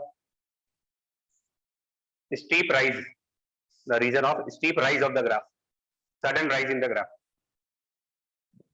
क्या रीजन है इसका? देखिए बाइंडिंग एनर्जी का कॉज क्या बताया गया था शुरुआत में जब स्टार्ट किया हम लोगों ने, तो बाइंडिंग एनर्जी का कॉज क्या था कि जब हम न्यूक्लियस फॉर्म करते हैं तो प्रोटॉन और न्यूट्रॉन के बीच में इंटरेक्शंस होती है और उन इंटरेक्शंस की वजह से मास का लॉस हो जाता है। ये बाइंडिंग एनर्जी का कॉज बताया गया, तो उसी का तो ग्राफ ले रहे हो। जिस क्वांटिटी का ग्राफ ले रहे हो इसका फंडामेंटल कॉज क्या है? Interaction between the proton and, that is the fundamental cause. Interaction होगा, एनर्जी माइनस में चली जाएगी, एनर्जी का लॉस हो जाएगा, उसके इक्विवेलेंट मास लॉस हो जाएगा, उसको मास डिफेक्ट कह देंगे, बाइंडिंग एनर्जी कह देंगे, पूरी कहानी है वो। बट बेसिकली सब कुछ स्टार्ट हुआ था इंटरेक्शन से। तो अगर वही स्टोरी मान ली जाए कि न्यूट्रॉन प्रोटॉन के बीच में इंटरेक्शंस की वजह से बाइंडिंग एनर्जी बनती है, तो जितने ज्यादा इंटरेक्शंस होंगे बाइंडिंग एनर्जी उतनी ही ज्यादा आएगी। अगर वो लॉजिक सही है जहां से स्टार्ट हुआ था, तो उस लॉजिक के हिसाब से जितने ज्यादा नंबर ऑफ इंटरेक्शंस होंगे बाइंडिंग एनर्जी उतनी ज्यादा होगी। स्टार्ट करते हैं पीरियोडिक टेबल के सबसे पहले एलिमेंट से, हाइड्रोजन से। तो हाइड्रोजन में सिर्फ एक प्रोटॉन है, वो किससे इंटरेक्ट करेगा? किसी से नहीं, जीरो इंटरेक्शन। अगला एलिमेंट हीलियम, कितने प्रोटॉन है कितने न्यूट्रॉन है? हीलियम में 2 प्रोटॉन 2 न्यूट्रॉन, टोटल 4 हो गए। तो ये 4 में इंटरेक्शन आएंगी, परमुटेशन कॉम्बिनेशन लगाए 4C2, 6 इंटरेक्शन 4C2। अगला एलिमेंट लिथियम, 3 होते, 3 प्रोटॉन 3 न्यूट्रॉन, 6 हो गए, 6C2, 15 इंटरेक्शन, 6C2 की वैल्यू। उसका अगला जो होगा वो लिथियम के बाद कौन सा था यार? बेरिलियम। तो 4 होते हैं उसमें, 4 प्रोटॉन 4 न्यूट्रॉन, 8 हो गए, 8C2, 28। अब देखो नंबर ऑफ इंटरेक्शन कितनी रफ्तार में बढ़ रहे हैं, 0 से सीधा 6, 6 से सीधा 15, 15 से, तो इस तरीके से नंबर ऑफ इंटरेक्शंस बढ़ रहे हैं। और जितने ज्यादा इंटरेक्शंस होंगे, क्योंकि हर इंटरेक्शन नेगेटिव एनर्जी दे रहे हैं, तो जितने ज्यादा नंबर ऑफ इंटरेक्शंस आएंगे उतनी ज्यादा लॉस ऑफ एनर्जी होगी, और जो लॉस ऑफ एनर्जी है उसी को हम क्या बोल रहे हैं, और इसीलिए इतनी तेजी से उठ रहा है।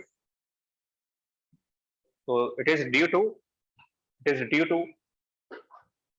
Reason of steep rise. ये सब इसलिए बोलता हूँ, एसर्शन रीजन के हिसाब से चलना होता है कभी कभी, या सिंगल करेक्ट ऑब्जेक्टिव में हमें सही ऑप्शन पकड़ना पड़ता है।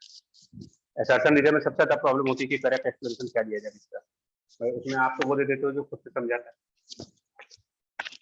आपने जिस तरीके से समझा उसी को एक्सप्लेनेशन मान लेते हो, होता कुछ और ही है। It is due to rapid increase, it is due to the rapid increase in number of interactions between nucleons, number of interactions between nucleons। समझने के लिए अब आप चाहे जो भी लिख दो कि फॉर एग्जांपल हीलियम में 6 इंटरेक्शंस होंगी, लिथियम में 15 होंगी, बेरिलियम में 28 होंगी। अगला वाला बोरॉन होता है शायद, सुनता है 5 वाला, तो 5 का मतलब 10 हो गया, 10 10C2 करोगे तो वो 45 हो गया। बहुत तेजी से बढ़ रहा है।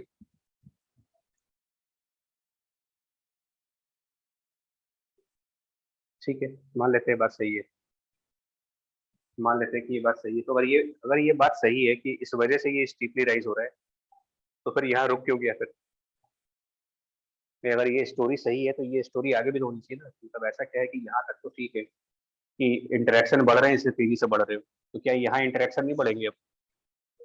तो अगर ये स्टोरी सही होती तो यहाँ पर भी वो चीज फिट होनी चाहिए थी, तो यहाँ पर ग्राफ कुछ और ही हो रहा है। तो now the reason of a constant segment near the peak value, region of constant segment near peak value।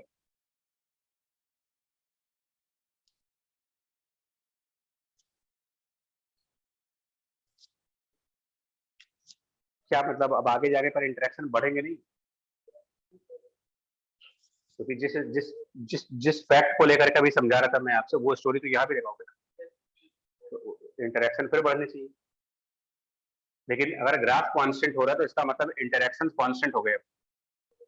वो क्या होता है, जब मास नंबर ज्यादा हो जाता है ना, एक सर्टेन वैल्यू से ज्यादा मास नंबर जब हो जाएगा, तो साइज ऑफ न्यूक्लियस भी तो बड़ा होगा। Radius proportional to a to the power 1/3। जैसे जैसे मास नंबर बढ़ता है न्यूक्लियस की साइज बढ़ती है,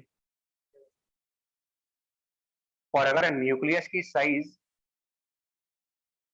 1 FM से ज्यादा रेडियस पे हो जाए, साइज ऑफ न्यूक्लियस बढ़ेगा तो उसका रेडियस 1 FM से ज्यादा भी हो सकता है। अब ऐसे न्यूक्लियस में अगर आप प्रोटॉन एंड न्यूट्रॉन्स मान लो फैले हैं इधर उधर, क्या वो सब आपस में इंटरेक्ट कर लेंगे? तो नंबर तो बढ़ गया प्रोटॉन न्यूट्रॉन का, इंटरेक्शन नहीं बढ़ पाया क्योंकि अब रेंज के बाहर पहुंच गया, न्यूक्लियर फोर्स की रेंज कम थी। तो जब साइज ऑफ न्यूक्लियस एक सर्टेन वैल्यू को एक्सीड कर जाता है, तो एक पर्टिकुलर प्रोटॉन या फिर एक पर्टिकुलर न्यूट्रॉन सभी से इंटरेक्ट नहीं कर पाता, क्योंकि कुछ proton and neutron out of range हो जाते हैं इसके। समझ पाए? अब इसके बाद आप न्यूक्लियस का साइज जितना बढ़ाते जाओ, एक्स्ट्रा साइज ऑफ न्यूक्लियस में जो भी प्रोटॉन न्यूट्रॉन लेके जाओगे आप, ये उनसे इंटरेक्ट करेगा ही। रेंज के बाद आप कुछ भी करते रहिए।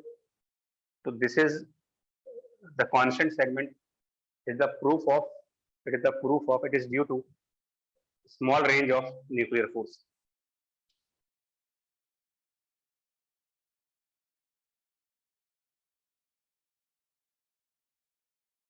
ये भी कहा जाता है इसको a particular nucleon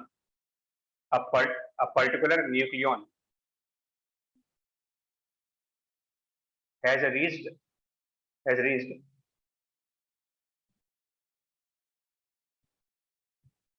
in saturation mode of interaction. In saturation mode of interaction क्या मतलब हुआ इसका?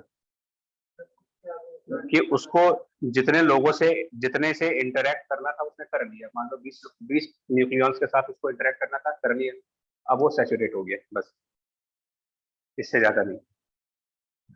21वें 22वें से वो इंटरेक्ट नहीं करेगा, सैचुरेट हो गया वो।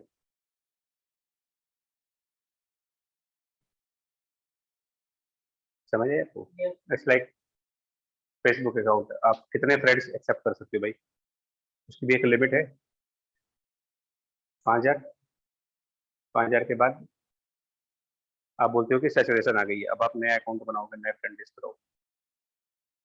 मतलब कुछ ऐसा ही एक न्यूक्लियन के साथ हो रहा है कि उसके 10-20 फ्रेंड बन गए, उनके साथ उसने इंटरेक्शन कर रहा है, बस, अब उससे ज्यादा नहीं, वो लिमिट है उसकी। उससे ज्यादा वालों से इंटरेक्ट इसलिए नहीं कर सकते क्योंकि उनकी डिस्टेंस वहां से ज्यादा है। समझते हैं? सैचुरेशन। चलो ये कहानी भी ठीक है। तो अगर ये दोनों कहानियां ठीक है तो फिर आगे का ग्राफ लगभग नीचे क्यों आ रहा है, फिर धीरे धीरे नीचे आ रहा है, वो reason. Now the reason of slow fall in the graph, वो क्यों हो रहा है? फिर अगर ये दोनों बातें सही थी कि स्टीप राइज इसलिए हुआ क्योंकि इंटरेक्शन बहुत तेजी से बढ़ा, फिर इंटरेक्शन सैचुरेट हो गए। सैचुरेट इसलिए हो गए कि जो अब इंटरेक्शन हैं वो रेंज के बाहर हो रहे हैं, तो सैचुरेशन इन द इंटरेक्शन समझ में आ रही है। तो फिर ये हमेशा कांस्टेंट रहना चाहिए था, अब धीमे धीमे कम क्यों हो रहे हैं? रीजन, न्यूक्लियर फोर्स का सैचुरेशन आ चुका है, कोलंबिक फोर्स का नहीं। कोलंबिक फोर्स की तो रेंज ज्यादा है ना, मतलब कि ये प्रोटॉन दूसरे प्रोटॉन से न्यूक्लियर फोर्स नहीं लगा सकता, इलेक्ट्रोस्टैटिक तो लगा सकता है वो, चाहे वो कितनी दूर क्यों ना हो। तो रिपल्सन स्टार्ट होने लगी, नाउ इलेक्ट्रोस्टैटिक फोर्स की डोमिनेंस आ गई। और अगर अट्रैक्शन में एनर्जी का लॉस हुआ था जिस वजह से बाइंडिंग एनर्जी बढ़ रही थी, तो रिपल्सन में वापस एनर्जी गेन हो गई, तो जो बाइंडिंग एनर्जी बढ़ रही थी कम होने लगी। This is now due to saturation of nuclear force and non saturation of electrostatic repulsion between protons. Saturation of nuclear force and non-saturation or a dominance of Coulombic force between the protons.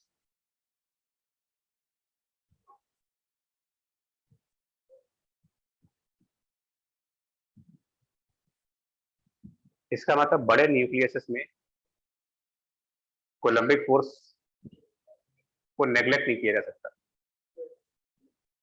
क्योंकि nuclear force तो limited है, Coulombic force unlimited distance तक काम करती है, तो उसको neglect नहीं कर सकते हो। और शायद यही रीजन है कि जो बड़े न्यूक्लियस होते हैं उनमें number of neutrons are always more than number of protons.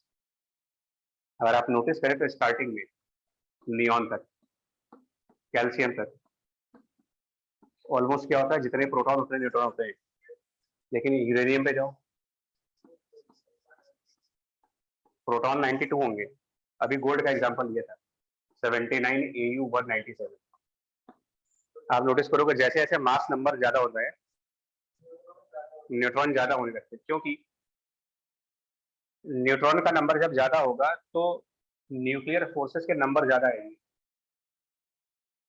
उनकी रेंज कम है ना, तो कम रेंज की ज्यादा फोर्सेस और ज्यादा रेंज की कम फोर्स एक दूसरे को क्या कर सकते हैं, बैलेंस करेंगे। अगर प्रोटॉन ज्यादा हो गए होते न्यूट्रॉन के कंपेयर में तो इलेक्ट्रोस्टैटिक रिपल्सन बहुत स्ट्रांग हो जाता और न्यूक्लियस डिसइंटीग्रेट कर सकता था। That is reason for more number of neutron than proton. ये भी पूछते हैं what is the reason that number of neutrons are more than number of protons in the higher mass numbers. शुरुआत में नहीं होगा, शुरुआत के जितने भी एलिमेंट आप देखो केमिस्ट्री में बराबर बराबर मिलते हैं, क्योंकि शुरुआत में न्यूक्लियर फोर्स जो लग रहा है वो रेंज के अंदर है। एक मास नंबर जब ज्यादा हो जाता है तो न्यूक्लियर फोर्स की रेंज हो गई खत्म और कोलम्बिक फोर्स डोमिनेट करने लगी है, रिपल्सन आने लगा। अब उस रिपल्सन को तोड़ने के लिए हमें न्यूक्लियर फोर्स के नंबर बढ़ाने पड़ेंगे और उसके लिए हमें ज्यादा न्यूट्रॉन चाहिए। हम प्रोटॉन ज्यादा कर नहीं सकते, क्योंकि प्रोटॉन ज्यादा करेंगे तो और ज्यादा रिपल्सन होने लगेगी। तो एक ही तरीका है कि न्यूट्रॉन बढ़ा दो। समझ आई बात? ये मतलब नेचर पता नहीं कैसे उसको मालूम चल जाता है कि ये सब करना है, भगवान जाने।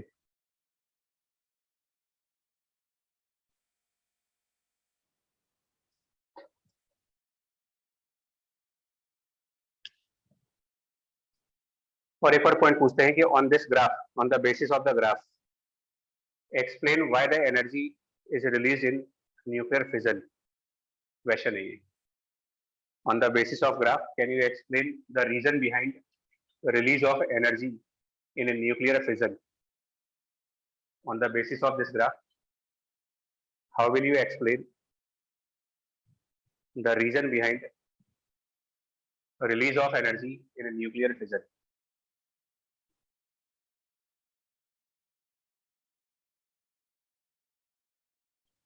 तो हम ऐसे समझाएंगे भाई, फिजन जो होता है वो हाइड्रोजन का होता है कि यूरेनियम का होता है? यूरेनियम का ना, यूरेनियम के रिएक्टर्स होते हैं। तो वो ग्राफ में इधर मिलेगा आपको या इधर मिलेगा? ये 56 पर हाईएस्ट वैल्यू है, यूरेनियम 92 है, तो यहाँ पर फिजन होगी ना कुछ, और फिजन होने के बाद जो प्रोडक्ट्स आएंगे उनके मास नंबर यूरेनियम से ज्यादा होंगे कम होंगे? तो प्रोडक्ट्स हमारे लेफ्ट साइड पर होंगे क्योंकि ये मास नंबर है। तो फिजन जब यहाँ पे होगा और प्रोडक्ट लेफ्ट साइड जाएगी तो किधर बाइंडिंग एनर्जी ज्यादा होगी? Products are on the left side और इस पॉइंट से लेफ्ट जाने पर बाइंडिंग एनर्जी बढ़ गई।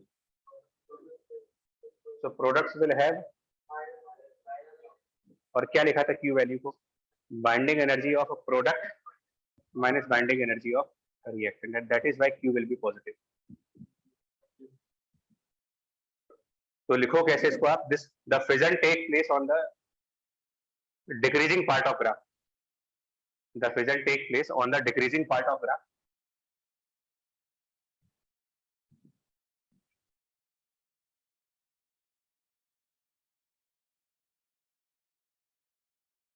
and after fission, after nuclear fission, the products with less number of, the products with less mass number, the products with less mass number will have more binding energy, will have more binding energy. समझ पाए इस बात को? ठीक, समझ आई? And last में तो fusion में भी तो एनर्जी बाहर आती है, फिजन में भी बाहर आती है, फ्यूजन में भी बाहर आती है। वो क्यों आती है? फिजन तो समझ में आ रहा है, फ्यूजन, अब फ्यूजन होता है छोटे न्यूक्लियस का, हाइड्रोजन का, हीलियम का। तो इधर देखो आप, अगर कोई फ्यूजन में जो प्रोडक्ट बनते हैं वो ज्यादा हो जाते हैं ना, दो न्यूक्लियस मिलेंगे तो जो प्रोडक्ट बनेगा उसका मास नंबर ज्यादा होगा। तो फ्यूजन में रिएक्टेंट्स कम मास नंबर वाले होंगे और प्रोडक्ट ज्यादा मास नंबर वाले होंगे। किसकी बाइंडिंग एनर्जी ज्यादा है? प्रोडक्ट की। इसमें प्रोडक्ट का देखिए, कम मास नंबर वाले रिएक्टेंट हैं और ज्यादा मास नंबर वाले प्रोडक्ट हैं, और वहां पर बाइंडिंग एनर्जी फिर बढ़ गई, तो अगेन बाइंडिंग एनर्जी प्रोडक्ट की ज्यादा होगी।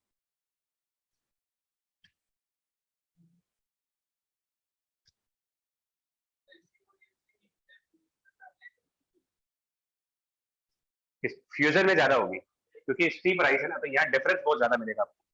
और यहाँ पर क्योंकि लगभग कांस्टेंट टाइप है, तो न्यूक्लियर फिजन में बहुत ज्यादा एनर्जी, और फ्यूजन में इतनी ज्यादा एनर्जी होती है कि स्टार्स की एनर्जी को समझाते हैं इसके, बिकॉज वो इतनी स्टीप ग्राफ के ऊपर है। ठीक है, बस इतना ही रहेगा आज के।